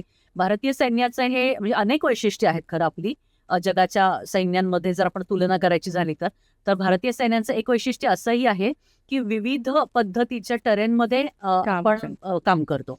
तर ह्याच्यामध्ये पूर्वांचलमधली जंगलं येतात जिथे आपण गुडघ्या एवढ्या चिखल्यांमध्ये नॉर्मली चालतो. जळवा असतात त्या अंगावरती पडतात. असे अनेक चॅलेंजेस असतात आणि सियाचीनचं तर आपण पाहिलंच की उंच ऑक्सिजन कसा विरळ होतो. जिवंत राहणंच हे चॅलेंज होतं. तितकंच राजस्थानमध्ये देखील असतं. तप्त वाळवंट आणि जी धुळीचे लोळ आपल्या अंगावरती येत असतात तर स्किन लिटरली आपली नुसतं आपण बघायला तिथे गेलं तरी स्किन फाटायला लागते आणि खूप खूप त्रास आपल्याला तिथे वेगवेगळे जाणवतात. इव्हन जवानांना सुद्धा होतात. पण अशा ठिकाणी आपण अनेक युद्ध लढलेली आहेत. म्हणजे जैसलमेर मी नुकतीच आता 71चं युद्ध आपण जिथे बऱ्यापैकी लोंगेवाला आणि सगळी ऑपरेशन्स केली. तर जैसलमेरच्या त्या बॉर्डरवरती देखील मी जाऊन आले. तर तिथे अक्षरशः ते असं नो मॅन्स लँडचं फील येतं की इथे आजूबाजूला काहीही नाहीये. केवळ विस्तीर्ण असं वाळवंट आहे पसरलेलं आणि अनिश्चितता पुन्हा एकदा. तर तिथे देखील आपण जाऊन लढतो आणि कुठेही असं मला वाटतं की नाहीये भूमी की जिथे सैनिक तैनात नाहीये. सगळ्या सैनिक भारतीय सैनिक तर सगळ्या प्रकारच्या बॉर्डर्स आणि समुद्र असेल आपण एअरफोर्स असेल तिन्ही चारही सुद्धा आपण कव्हर केलेले आहेत. आत्ताच्या मुलांसाठी आर्मी कॉलिंग पाहिजे का मनापासून आलेलं पाहिजे आर्मीत जाणं? अर्थातच मनापासून. कारण आर्मी ही कधीही मोटिवेशनवर चालत नाही की नाही मला आता देशाची सेवा करायची वगैरे. हा जो जज्बा असतो तो 2 दिवस 3 दिवस 4 दिवस फार त्याची व्हॅलिडिटी नसते त्या कार्डची. राष्ट्रभक्ती म्हणा किंवा म्हणा आर्मी चालते डिसिप्लिनवरती आणि सवयींवरती. त्या डिसिप्लिन जेव्हा सवयींच्या स्वरूपात आपल्यामध्ये रुजतात भिनतात आपल्या व्यक्तिमत्वाचा आपल्या चारित्र्याचा भाग होतात तेव्हा तुम्ही तिथे जाऊन काम करू शकता. याच्यामुळे जे जे काही करायचं ते मनापासून आपल्याला वाटतं. आर्मीत नसतात तर कुठे असतात? तुम्ही चांगली वकील झाले असते कदाचित सर्वोच्च न्यायालयात वकील करण्याचं माझी तेव्हा महत्वाकांक्षा होती. One of the careers. एका वाक्यात आर्मीला कसं डिफाईन कराल? बापरे खूप कठीण आहे आज तो. म्हणजे काही हटके जसं आपण पॉडकास्टचं नाव ठेवले तर हा खरोखर शब्द अवघड आहे हा प्रश्न. काय डिफाईन करणार ना आर्मीला. तर आर्मी म्हणजे काय म्हणूया आपण त्याला आर्मी म्हणजे जीवन लाईफ. आत्ता तुम्ही 2 मुलींच्या आई म्हणजे मातृत्व पण तुम्ही सांभाळताय. हा समतोल कसा काय राखलाय? आणि खरंच अवघड आहे. म्हणजे आर्मीमध्ये तर म्हणजे आपण नॉर्मल बायका ऑफिसला जाऊन आल्या तरी अर्ध लक्ष आईचं मुलांकडे असतं. तुम्ही तर आर्मीमध्ये जिथे तर सगळंच कायम बंदुकीच्या म्हणजे ह्याच्यावर चालायचं सगळं आयुष्य तुमचं.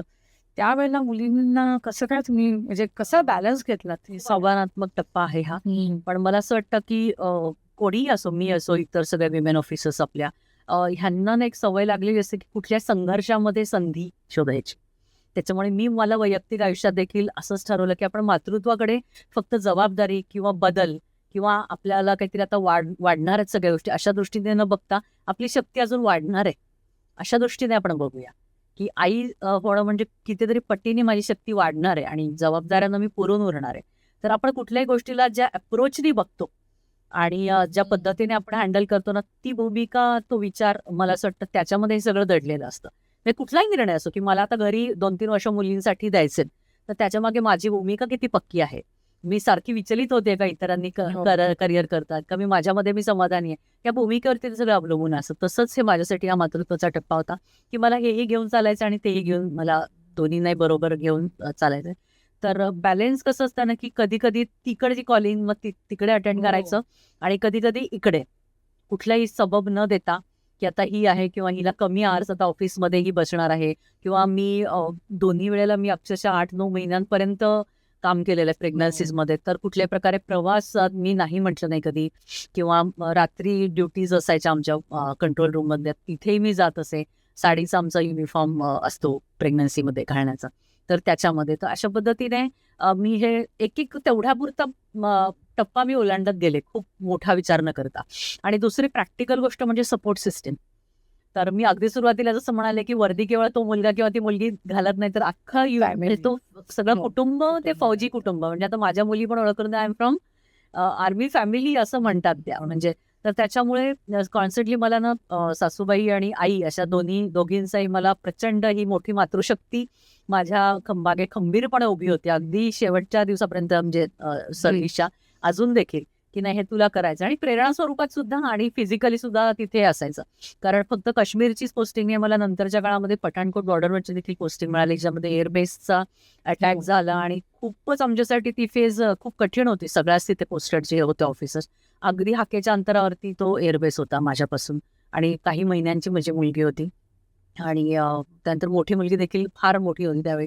तर अशा पद्धतीने त्या दोघींना घेऊन ती सगळी फेज हे केलेली आहे.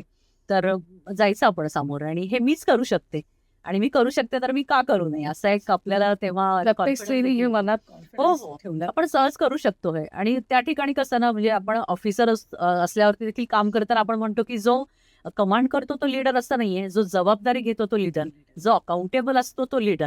तर या देखील ठिकाणी तुम्ही थोडंसं नेतृत्व स्वतःच्या कुटुंबाचं केलं पाहिजे की त्यांनी हे करायला पाहिजे, ह्यांनी हे करायला पाहिजे, किंवा मीच का, असे प्रश्न न विचारता हे मी करीन आणि हे मला जमेल, मलाच हे जमेल, मला नाही तर कोणाला जमणार, अशा पद्धतीने तुम्ही तिथे अगदी कॉन्फिडेंटली सामोरं गेलं तर मला असं वाटतं शक्य होऊ शकेल. म्हणजे मला तर असं वाटतं मला जमलं तर सगळ्यांना जमू शकते. हे सगळे कॉम्बॅट ऑपरेशन्स जे होतात त्याचा 1-2 छान असे एक्सपिरियन्स, छान म्हणजे मला ऑफकोर्स ते आर्मी बॅटलफील्डवरचे एक्सपिरियन्स खरंच तुम्ही सांगाल का? म्हणजे ऐकायला आवडेल. खरं आहे. आणि काश्मीरमध्ये मुळात तैनात असणं ही मी जसं म्हणाले की जाणं आणि तिथे सस्टेन करणं ही खूप हे मोठं आव्हान असतं. तसं जेव्हा मी काश्मीरमध्ये होतो प्रत्यक्ष, तेव्हा खूप आव्हानं होती. एकतर हवामान, म्हणजे त्या हवामानामध्ये स्नोफॉल होतोय आणि तिथे तुम्हाला एका ठिकाणी दुसऱ्या ठिकाणी गाडीमध्ये जायचंय किंवा जनरेटर्सवरती काम चालू आहे, फार चांगली इलेक्ट्रिसिटी नाहीये तिथे. आणखीन ऑफकोर्स वेळोवेळी तुम्हाला दहशतवाद्यांची माहिती कळती आणि तुम्हाला काही ना काही कुठल्या तरी स्वरूपात तुम्ही त्याच्याशी इन्व्हॉल्व आहात त्याच्यामध्ये. त्यानंतर माझ्या बाबतीमध्ये असं होतं की मला दूरवर कुठली स्त्री दिसायची नाही, कारण माझ्या रेजिमेंटमध्ये मी एकटी होते आणि तेव्हा कुठली फॅमिली तिथे अलाउड नव्हती, ऑफिसर्सची सुद्धा. त्यानंतर गावात देखील फारशा तिथे बायका असेल, लांब अशी सगळी गावं असायची, तर महिने दूरपर्यंत मी कुठलीही बाई बघू शकायचे नाही आणि I was all alone there. पण मला हे सांगायला खूप अभिमान वाटतो, की मी सगळ्यांमध्ये होते, सगळ्या पुरुषांमध्ये, हो. तरी सुद्धा एक विश्वासाचं आणि आपुलकीचं नातं हे कायम आमच्यामध्ये होतं. त्याच्यामुळे कुठेही तिथल्या ज्या दुर्गम भागामध्ये जाताना मी माझ्या जवानांबरोबर असायचे किंवा काय, खूप विश्वासाचं नातं मला तिथे मिळालं. वाईट ह्या गोष्टीचं वाटायचं सारखं, की हे आपल्याला ह्या सगळ्या गोष्टी करायला लागतायत कुणाच्या तरी वाईट हं. वृत्तीमुळे. तर अनिश्चितता सतत असायची आणि त्याच्यामध्ये ब्लास्ट तिथे एवढे होत असत हो. वेळोवेळी. आणि आपल्या म्हणजे स्वजनांना तिथे गमावण्याचं हे जे मेंटल हा जो ट्रॉमा असायचा, तर हो. तो मला खूप तिथे हे करायला लागला. आणि त्याच्यामध्ये मी वाचले देखील एकदा खूप पटकन मी जिथे गेले होते. इतर हं. डिटेल्स मी इतके तुम्हाला गावानिशी नाही सांगू शकणार आहे, पण म्हणजे हं. Because of of our course. हे. आणि त्याच्यामध्ये तिथे गेले मी आणि तिथून बाहेर पडले आणि मी येऊन ऑफिसमध्ये बसते ना बसते तोच मोठा ब्लास्ट तिथे झाला. हो. आणि भरपूर तिथे फॅटल कॅज्युअल्टीज होत्या. आम्ही तिथे गेलो आणि ते सगळं नंतर जे बघितलं आणि हे सगळं तिथे होतं, तर ते बघणं देखील खूप डिफिकल्ट असतं. हो. कारण आपण बायोलॉजीमध्ये शिकलेलो असतो, मेन आपले बॉडी पार्ट्स आहे, पण हो. तिथे गेल्यावरती कळतं की शरीरात केवढे भाग असतात. हो. एवढे. आणि तिथे तशा प्रकारे जेव्हा बर्फ ॲक्चुअल लाल झालेला असतो, तो काय त्याचा अर्थ आहे, तिथे गेल्यावरती कळतं. किंवा स्निफर डॉग्स असतात, ती तुम्हाला कंट्रोल घ्यायचं असतं, त्याच्यावरती शोक करता येत नाही. तर अशा प्रकारच्या ह्याच्यामध्ये साईटवरती काम करणं, हे वेळोवेळी मानसिक त्रास खूप वाढवणारं असतं. आणि एक नेता म्हणून तो त्रास कुठेही दिसू न देता, हं. पुन्हा नव्याने सुरुवात करणं, त्याच्यासाठी आपल्या जवानांना प्रेरित करणं, हे देखील तितकंच मोठं टास्क असतं. हो. कारण तो स्फोट होतो, तर त्याच्या अनुषंगाने अनेक मानसिक स्फोट त्याच्यानंतर होत राहतात. हं. तिथे पुन्हा एकदा आपल्याला टिकून राहायचं असतं किंवा जे बरोबर. गेले त्यांच्या घरी कळवायचं असतं. हो. त्यांच्या वस्तू आपल्याला तिथे मिळालेल्या असतात. ते आपण तिथे उचलत असतो. म्हणजे हे इमॅजिन करणं सुद्धा खूप हो. माझ्या दृष्टीने आता मला खूप वाईट वाटतं सगळं आठवताना सुद्धा. तर ह्या सगळ्या तिथे खरं तर एका प्रकारे असे होते की कुठलीच भीती राहत नाही. हं. मी सगळ्याच भीतीवरती मात केली त्या सगळ्या जेव्हा मी तिथे जाऊन काम करायचे. तर अगदी म्हणजे मी जागेवर बसते ना बसते तो मोठा धमाका आणि तिथे काहीही उरलं नाही त्या ठिकाणी. जिथे मी जस्ट जाऊन आले 5 हो. मिनिटांपूर्वी. तर त्यांचे चेहरे देखील आपल्या समोर असतात हो. अशा वेळी. आणि दुसरं म्हणजे स्थिरता कशी ठेवायची हे त्या ठिकाणी मला कळलं. कम्युनिकेशन कसं तिथे हं. सांभाळायचं हे देखील मला विशेष त्या ठिकाणी शिकायला मिळालं, की अशा पद्धतीने आपण कसं इतरांना सांगायचं असतं, मीडियाला कशाप्रकारे हँडल करायचं. ही खूप मोठी-मोठी आव्हानं असतात. आत्ता तर खूपच संवेदनशील हं. सगळा मीडिया आहे. आणि म्हणजे तू मगाशी म्हणालीस, की एक स्त्री म्हणून काय तुमच्याकडे हो. काही सांगण्यासारखं, तर आता तसे सुद्धा खूप प्रसंग आहेत. म्हणजे आम्ही ऑपरेशन सद्भावना काश्मीरमध्ये हं. तिथे हे करत असू आणि त्या ठिकाणी मला जाण्याची ठिकठिकाणी संधी मिळायची, की कॉलेजेसमध्ये, मुलांच्या हं. शाळांमध्ये किंवा ज्येष्ठ नागरिकांसाठी आम्ही अनेक प्रोजेक्ट्स करत असू आर्मी. तर तेव्हा तिथल्या मुलींमध्ये जे मी मिसळायचे आणि त्यांच्या दृष्टीने जे काही आम्ही रोल मॉडेल असू, हं. तर तो खूप अविस्मरणीय क्षण होता, की त्यांच्याही डोळ्यात कुठेतरी हळू-हळू स्वप्न तुम्हाला रंगत. दिसतात, की अरे मलाही मुझे भी बड़ा होके ऐसा बनना है. एखाद्या जवानाला वाटतं, की मैं भी बड़ा होकर मेरी बेटी को आपकी तरह बनाऊंगा. हं. तर हे खूप टचिंग असे अनेक क्षण असतात. दिसतं. आणि एकदा तर आम्ही ट्रॅक बांधण्यासाठी म्हणून खूप दुर्गम भागामध्ये गेलो हं. आणि तिथे गेल्यावरती कळलं, की म्हणजे एक ड्रायव्हर, मी आणि माझे सीनियर, आणि हं. तिथे गेल्यावर कळलं, की गाडी थांबली, बिघडली. हे खूपच कॉमन असतं तिकडे. तरी थांबले. त्याच्यामुळे मैल आम्ही चढून परत वरती गेलो. तर तिथे काही जवान त्यांचं काहीतरी चाललं होतं. मला वाटतं त्यादिवशी विशेष होतं काहीतरी देवीचं आणि ते प्रसादही घेत होते आणि त्यांचा बडाखानाही होता. असं सगळं तिथे काहीतरी एक 7-8 जवानांचं चाललेलं होतं. तर आम्ही ते बसलो. आम्हाला त्यांनी आदरातिथ्याने सगळं दिलं खायला वगैरे. आणि मग तो काहीतरी आता ग्लासमध्ये घेऊन आला. आता माझे सीनियर चिडवायला लागले, "आता तो काहीतरी पाजणार आहे तुला आणि ते तुला प्यावं लागणार आहे," वगैरे. तर त्यांनी ते आणलं आणि तो म्हणाला, की "तुम्ही हे घेऊ नका. तुम्ही ह्याला फक्त हात लावा." तर मी त्या ग्लासला फक्त हात लावला आणि तो गेला आणि त्याने ते सगळ्यांच्या ग्लासमध्ये ओतलं, जे काही सॉफ्ट ड्रिंक जे काही सगळं असेल त्याने ते सगळीकडे ओतलं आणि त्यांनी ते प्यायलं त्याच्यानंतर. मग तो जवळ येऊन सांगतो, की आज आज आमचा ना एक देवीचा सण आहे आणि हं. तुम्ही एवढ्या मैलोनमील चढून वर आलात. मी एवढ्या वर्षांपासून ही जागा बघतो. हा इतका दुर्गम एरिया आहे. इथे कधीही स्त्रीचे पाय लागले नव्हते ओह! आत्तापर्यंत. तर एक स्त्री आजच्या दिवशी इथे चालून आली आहे, हं. म्हणजे ती अक्षरशः आमच्यासाठी देवीपेक्षा देवी. कमी नाहीये. त्याच्यामुळे जे काही आमच्या हातात आहे ते तुमचा हात लावून आम्ही आज ओह! सगळं खात आणि पीत आहोत. सो अशा पद्धतीने म्हणजे इट वॉज सो टचिंग, की हो. माझ्याकडे तो फोटो अजूनही आहे. अशा पद्धतीने आदर आणि हो. मुळात त्यांच्या भावना, म्हणजे त्यांचं हे औदार्य आहे. आपण खूप सहज एखाद्या गोष्टी करतो, पण ती कोणासाठी हो. किती मोठी गोष्ट असू शकते. सो अशा खूप भावनांचा आणि टचिंग मोमेंट्सचा हा सगळा प्रवास आहे. कारगिलला जेव्हा तुम्ही गेला होतात, तेव्हा ते जे आपण सगळं बघतो अ, कारगिलमध्ये अच्छा. एवढे म्हणजे तिथलं ते काय मोनॉमेंट्स येस, वॉर वॉर मेमोरियल वगैरे ना? मेमोरियल वगैरे. हो, सांगता येईल. म्हणजे त्या जागेबद्दल मला सांगता येईल, पण मी कारगिल युद्धात हां. नव्हते म्हणून मी नाही, सांगितलं नाही. नाही. ते तर ओके. मला असं वाटतं ना, की आपण नेहमी नागरिक हा विचार करत असतो, की आपण आर्मीसाठी काय करू शकतो? किंवा हं. आम्हालाही काहीतरी सांगा, आम्ही कसं तुमच्यामध्ये इन्व्हॉल्व होऊन तुम्हाला सपोर्ट करू येस. शकतो वगैरे. तर मला असं वाटतं ज्या भक्तिभावाने किंवा आपण एक पूज्य भाव मनात घेऊन अनेक तीर्थक्षेत्र बघतो, आपण हां. मंदिरांमध्ये जातो. त्याच भावनेने आपण आपल्या देशामधली वॉर मेमोरियल सुद्धा आपण बघितली पाहिजेत आणि मुलांना दाखवली पाहिजेत, येस. की आपल्या आजसाठी त्यांनी त्यांचा काल दिलाय. हो. सो ही जी भावना आपल्या मुलांमध्ये रुजवायला पाहिजे, तर ती फार महत्वाची असं मला वाटतं. आणि विशेषतः कारगिल सारखी जी वॉर मेमोरियल्स असतात, तर आपल्याला हे शिकवून जातात, की तिथे पोहोचणं सुद्धा किती कठीण आहे. कठीण आहे. तर तिथे जाऊन लढणं म्हणजे टोलोलिंग असेल किंवा हे हो. असेल किंवा वॉर मेमोरियल ज्याच्या ह्याच्याशी उभं आहे, तर ते बांधण्यात आलेलं आहे. तर ते हो. देखील पाहून आपण म्हणजे मला असं वाटतं, की मी ते नुसत्या डोळ्यांनी पाहू शकले नाही. एवढे माझे डोळे तिथे वाहत होते. आणखीन एवढ्या शिला तिथे अशा त्या हो, आहे. रोवलेल्या आहेत.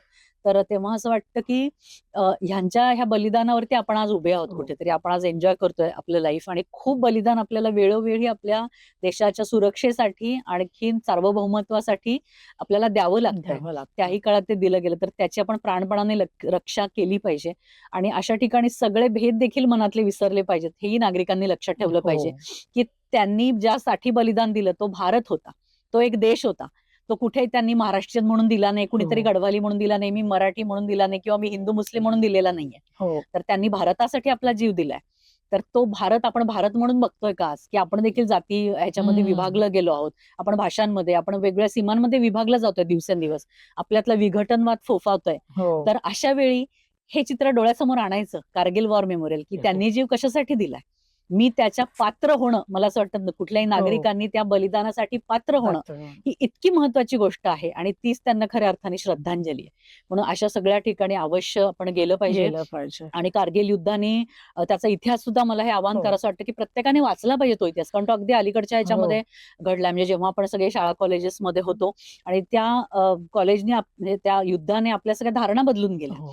की तारुण्य कसं असू शकतं, हे विक्रम बत्रांनी कुठेतरी आपल्याला शिकवलं दाखवलेलं. मी किंवा तेच म्हणणार होते, की किती तिथे इतके होय. तरुण अगदी, जवानांचं अगदी. म्हणजे फोटो आणि हे लावलेले आहेत, की होय. अक्षरशः 23-22 वर्षाचे जवान त्यांनी अगदी, अगदी. कारगिलमध्ये आपला जीव बलिदान दिलंय. बलिदान म्हणजे दिलेला आहे खरंय, खरंय. भारतासाठी आणि होय. खरंच ते म्हणजे काय म्हणेन मी आणि खरंच शब्द हो, नाहीत, की ते नतमस्तक करणार असं ते हो बलिदान आहे. म्हणजे आणि विक्रम बत्रा झालं, तिथेच मनोज पांडे झालं, म्हणजे येस. अशी खूप मोठी यादी आहे. म्हणजे केंगुरूस आहे, की त्याला अक्षरशः समोर दिसत होतं, की चारी बाजूनी ती पोस्ट आहे.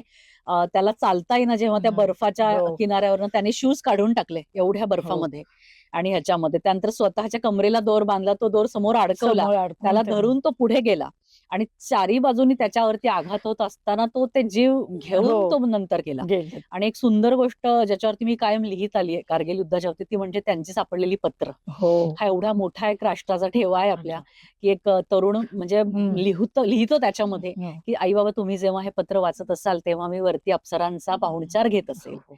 अशा पद्धतीने तो हे लिहून हो. जातो.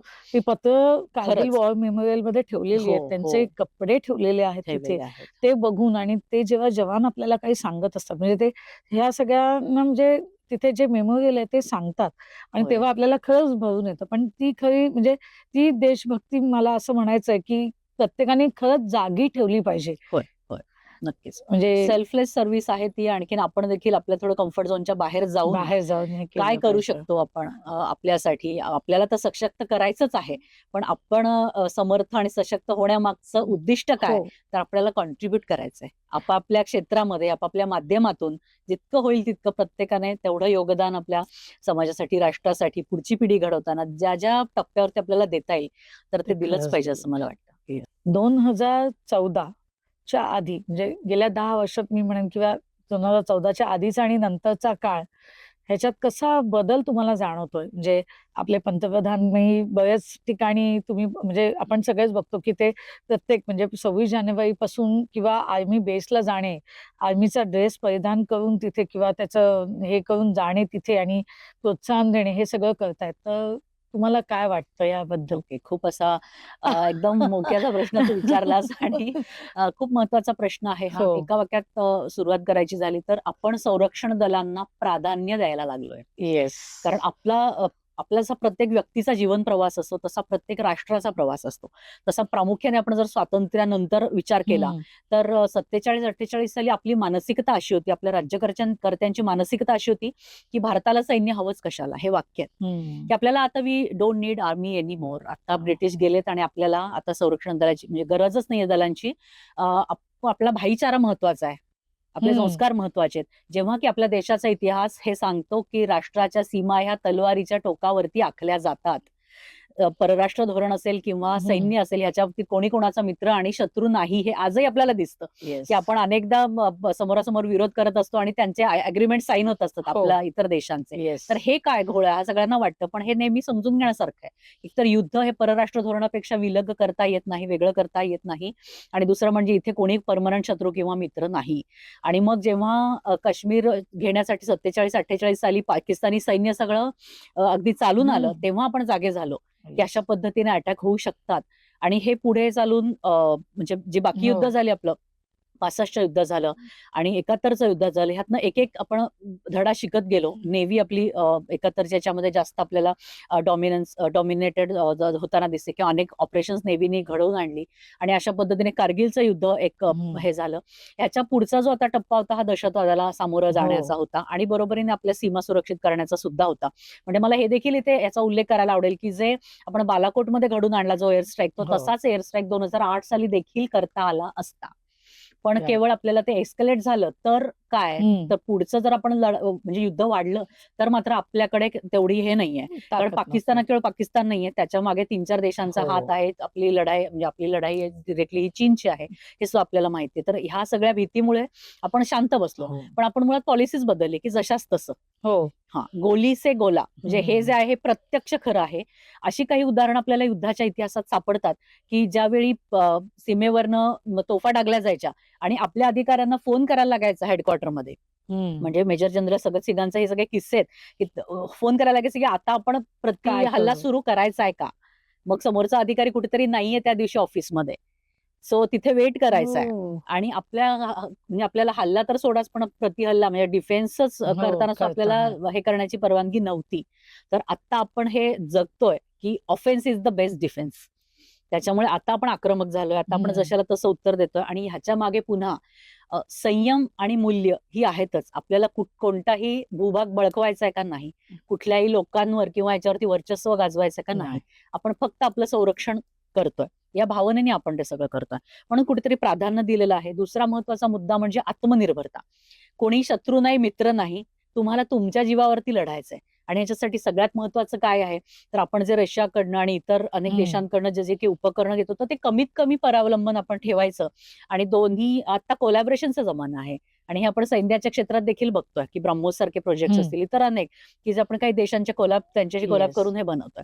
आणि त्याहीपेक्षा भारतामध्ये आता एक खूप मोठी डिफेन्स इंडस्ट्री उभी राहू बघतीये की ज्याच्यामध्ये आवाहन करण्यात आले सगळ्यांना, तरुणांना देखील, उद्योजकांना देखील, सायंटिस्टना देखील की जास्तीत जास्त पद्धतीने तुम्ही समोर या, तुम्ही इन्व्हेस्ट करा, तुम्ही एक बिझनेस म्हणून याच्याकडे बघा. कुठे राष्ट्रभक्ती किंवा आपण सैन्यासाठी करतो असं नाही, तुम्ही त्याच्यात तुमचं स्वतःच हे करा, म्हणजे प्रगती करा. पण अशा पद्धतीने पुढच्या 4-5 वर्षामध्ये नेव्ही समोर देखील काही उद्दिष्ट आहेत, आर्मी समोर तर ती आहेत.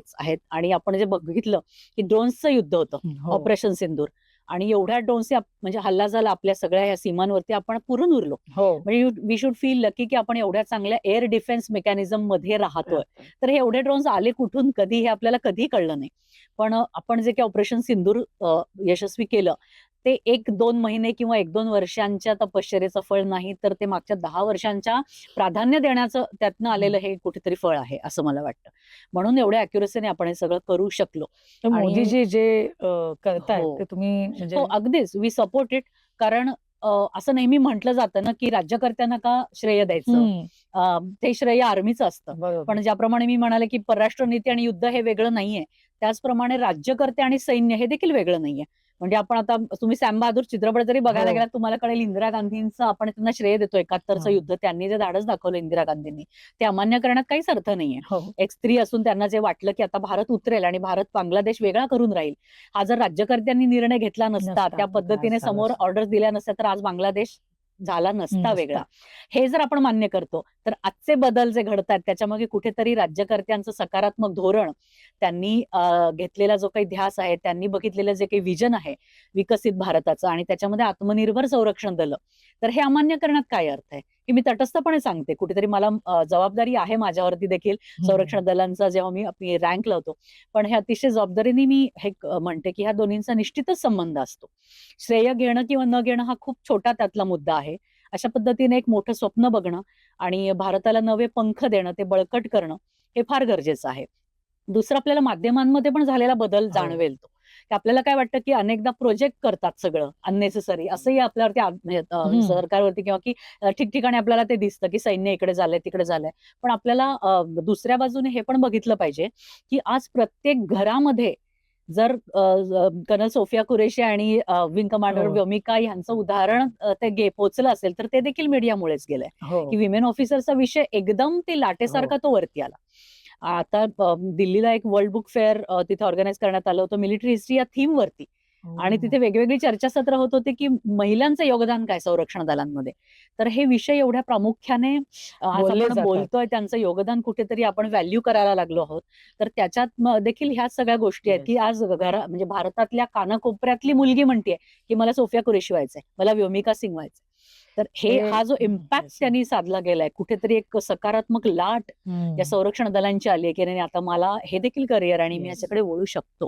तर अशा अनेक ज्याला म्हणून लेयर्स असतात ही सगळी, समाजातली, राष्ट्रातली, कुठेतरी अर्थकारणातली, संरक्षण दलांच्या त्या क्षेत्रातली.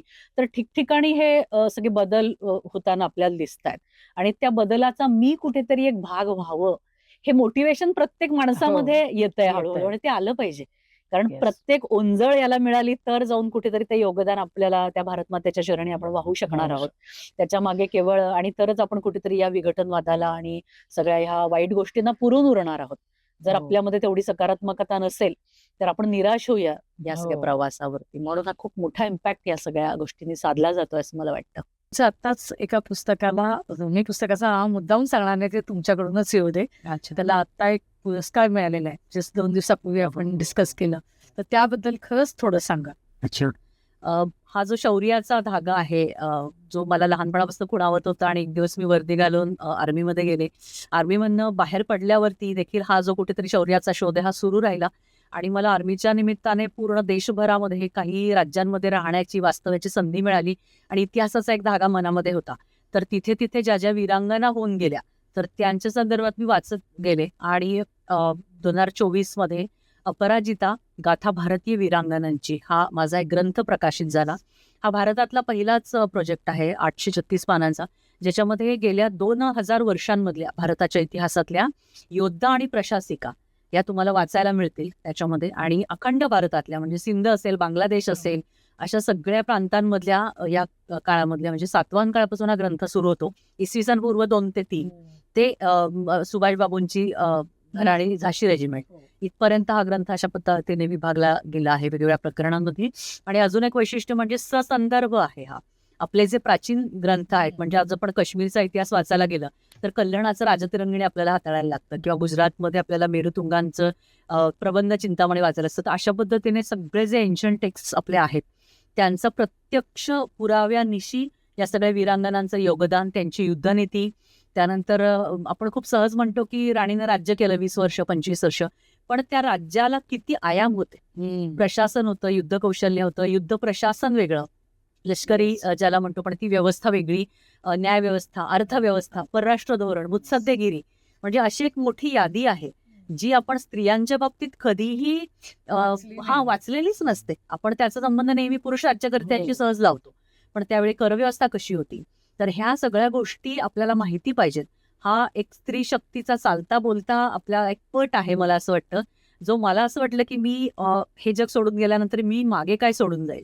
तर मला असं वाटतं मी कुठे बँक बॅलन्स किंवा काही प्रॉपर्टी अशी जमा करून जाण्यापेक्षा माझ्या मुलींच्या हातावरती मी अपराजिता हा ग्रंथ देऊन जाईल की आपण ह्यांचा वारसा पुढे नेत आहोत. त्याच्यामुळे कुठल्याही प्रकारे आपल्याला निराश होण्याची आणि हारण्याची आपल्याला आवश्यकता, आपण भारताच्या मुली आहोत म्हणजे काय आहोत, भारत आहे म्हणजे काय आहे, आपल्या राष्ट्राचा एकूण प्रवास कसा आहे. तर मला असं वाटतं भारतातल्या सगळ्या, त्याचं तर इंग्लिश आणि हिंदी वर्जन सुद्धा होणारच आहे लवकर. तर ज्यांना मराठी कळते तुर्तासा मराठीत आहे. तर ज्यांना कुणाला हा इतिहास वाचून घ्यायचा असेल, पुढच्या पिढीपर्यंत पोहोचायचं असेल, तो त्यांनी आवर्जून पाहिला पाहिजे. आणि अनेक गोष्टींनी आपला आत्मगौरव देखील याच्यातनं जागा होतो, की आपल्याला हे माहितीच नाही की सातवाहन काळातली एक राणी ही पूर्ण म्हणजे विश्वाला भारताने पहिली दिलेली प्रशासिका आहे, ॲडमिनिस्ट्रेटर आहे. ज्या काळी जगामध्ये काहीही नव्हतं त्यावेळी आपल्या इथे एक स्त्री राज्यकर्ती म्हणून सातवाहनांच्या काळात नागनिका राज्य करत होती. तर ह्याच्यावरती आपण कधी अभिमान हे करणार आहोत? आज कोणी सगळ्यात माहितीच असतं, कुठल्याही संकल्पना येतात की या संकल्पनेचा उगम अमुक एक देशात आहे, अमुक एक पेटंट इकडे आहे, किंवा ही न्यायामधली संकल्पना असेल, शास्त्रांमधल्या संकल्पना असतील, इतिहासातल्या असतील. म्हणजे जवळपास इतिहासामध्ये सगळं जे श्रेय असतं ते इतर देशांना दिलेलं असतं. ह्या सगळ्या गोष्टी आपल्याला त्यातनं कळतील. आणि ग्रंथाला वाचकांनी खूप चांगला प्रतिसाद दिला. अल्पावधी त्याची 3री आवृत्ती आता सुरू आहे. आणखीन विदर्भ साहित्य संघाचा असेल, प्रकाशक महासंघाचा असेल, आणि नुकताच त्याला आपलं महाराष्ट्र शासन जो सगळ्यात मोठा साहित्याच्या क्षेत्रामध्ये पुरस्कार देतात, स्वर्गीय यशवंतराव चव्हाण राज्य वाङ्मय पुरस्कार, हा देखील या ग्रंथाला मिळालेला आहे. तर या निमित्ताने मी सगळ्या वाचकांना त्यांचे आभार मानते. आणि पॉडकास्टमध्ये देखील मला हा विशेष उल्लेख करण्याची तुम्ही संधी दिली. नाही, मला देखील त्या कारणाने हे म्हणजे तुम्ही लिहिलेला ग्रंथ जो आहे तो तुमच्याच तोंडातून त्याचा म्हणजे जे कार्यभाग आहे केलेला तो तुम्ही सांगावा प्रेक्षकांना, अशी माझी खूप इच्छा होती मी सांगण्यापेक्षा. कारण त्याचं सगळं श्रेय तुम्हाला जातं. आणि खरंच मी म्हणेन हा अपराजिता हा ग्रंथ खरंच तुम्ही वाचा. स्त्रियांनी काय काय केलंय आपल्या देशासाठी किंवा भारतासाठी पूर्व आधीपासून, म्हणजे जेव्हा अखंड भारत होता तेव्हापासून जगासाठी, हे खरंच येऊ दे. आपल्याला एक झाशीची राणी एकच माहिती आहे, पण अशा बऱ्याच वीरांगना होऊन गेलेल्या आहेत, अजूनही आहेत, अजूनही लढतायत. तर त्यांच्याबद्दल पण आपल्याला खरंच चांगलं एक माहिती किंवा एक मी म्हणेन आय ओपनर दिसेल त्याच्यातून. तर नक्की हा वाचला पाहिजे प्रत्येकाने. मी वाचणार, तुम्ही नक्कीच वाचा. आणि आज तुम्ही आपल्या पॉडकास्टमध्ये आलात, एवढी सुंदर आर्मीबद्दल माहिती दिलीत. आपण खरंच खूप छान म्हणजे दिलखुलास मनमुराद गप्पा मारल्या. मुळात आर्मीबद्दल बऱ्याच काही गोष्टी मलाही कळल्या, ज्या माहिती नव्हत्या, ज्या आपण म्हणतो आपल्याला वळवळ माहिती असतात, त्यात खरंच तुमच्याकडून आज कळल्या. आणि खरंच तुमचे त्याबद्दल मनापासून आभार. आणि आपण पुन्हा यासाठी पुन्हा भेटूया एकदा, पुन्हा एक नवीन विषय घेऊन आर्मीवर किंवा तुम्ही चांगलं प्रशिक्षण देता, तुम्ही खूप उत्तम वक्ता आहात, तर त्यावरून पण आपण एखादा अजून एक हे करूया तुमच्या पॉडकास्ट, जे आपल्या प्रेक्षकांना बघायला नक्कीच आवडेल. आणि या निमित्ताने खरंच तुम्ही आल्याबद्दल आणि तुमचा वेळात वेळ काढून आल्याबद्दल खरंच मी तुमचे मनापासून आभार. आज मला इथे येऊन सगळ्यांशी संवाद साधण्याची संधी मिळाली, त्याबद्दल मी तुमचेही मनापासून आभार मानते. जय हिंद.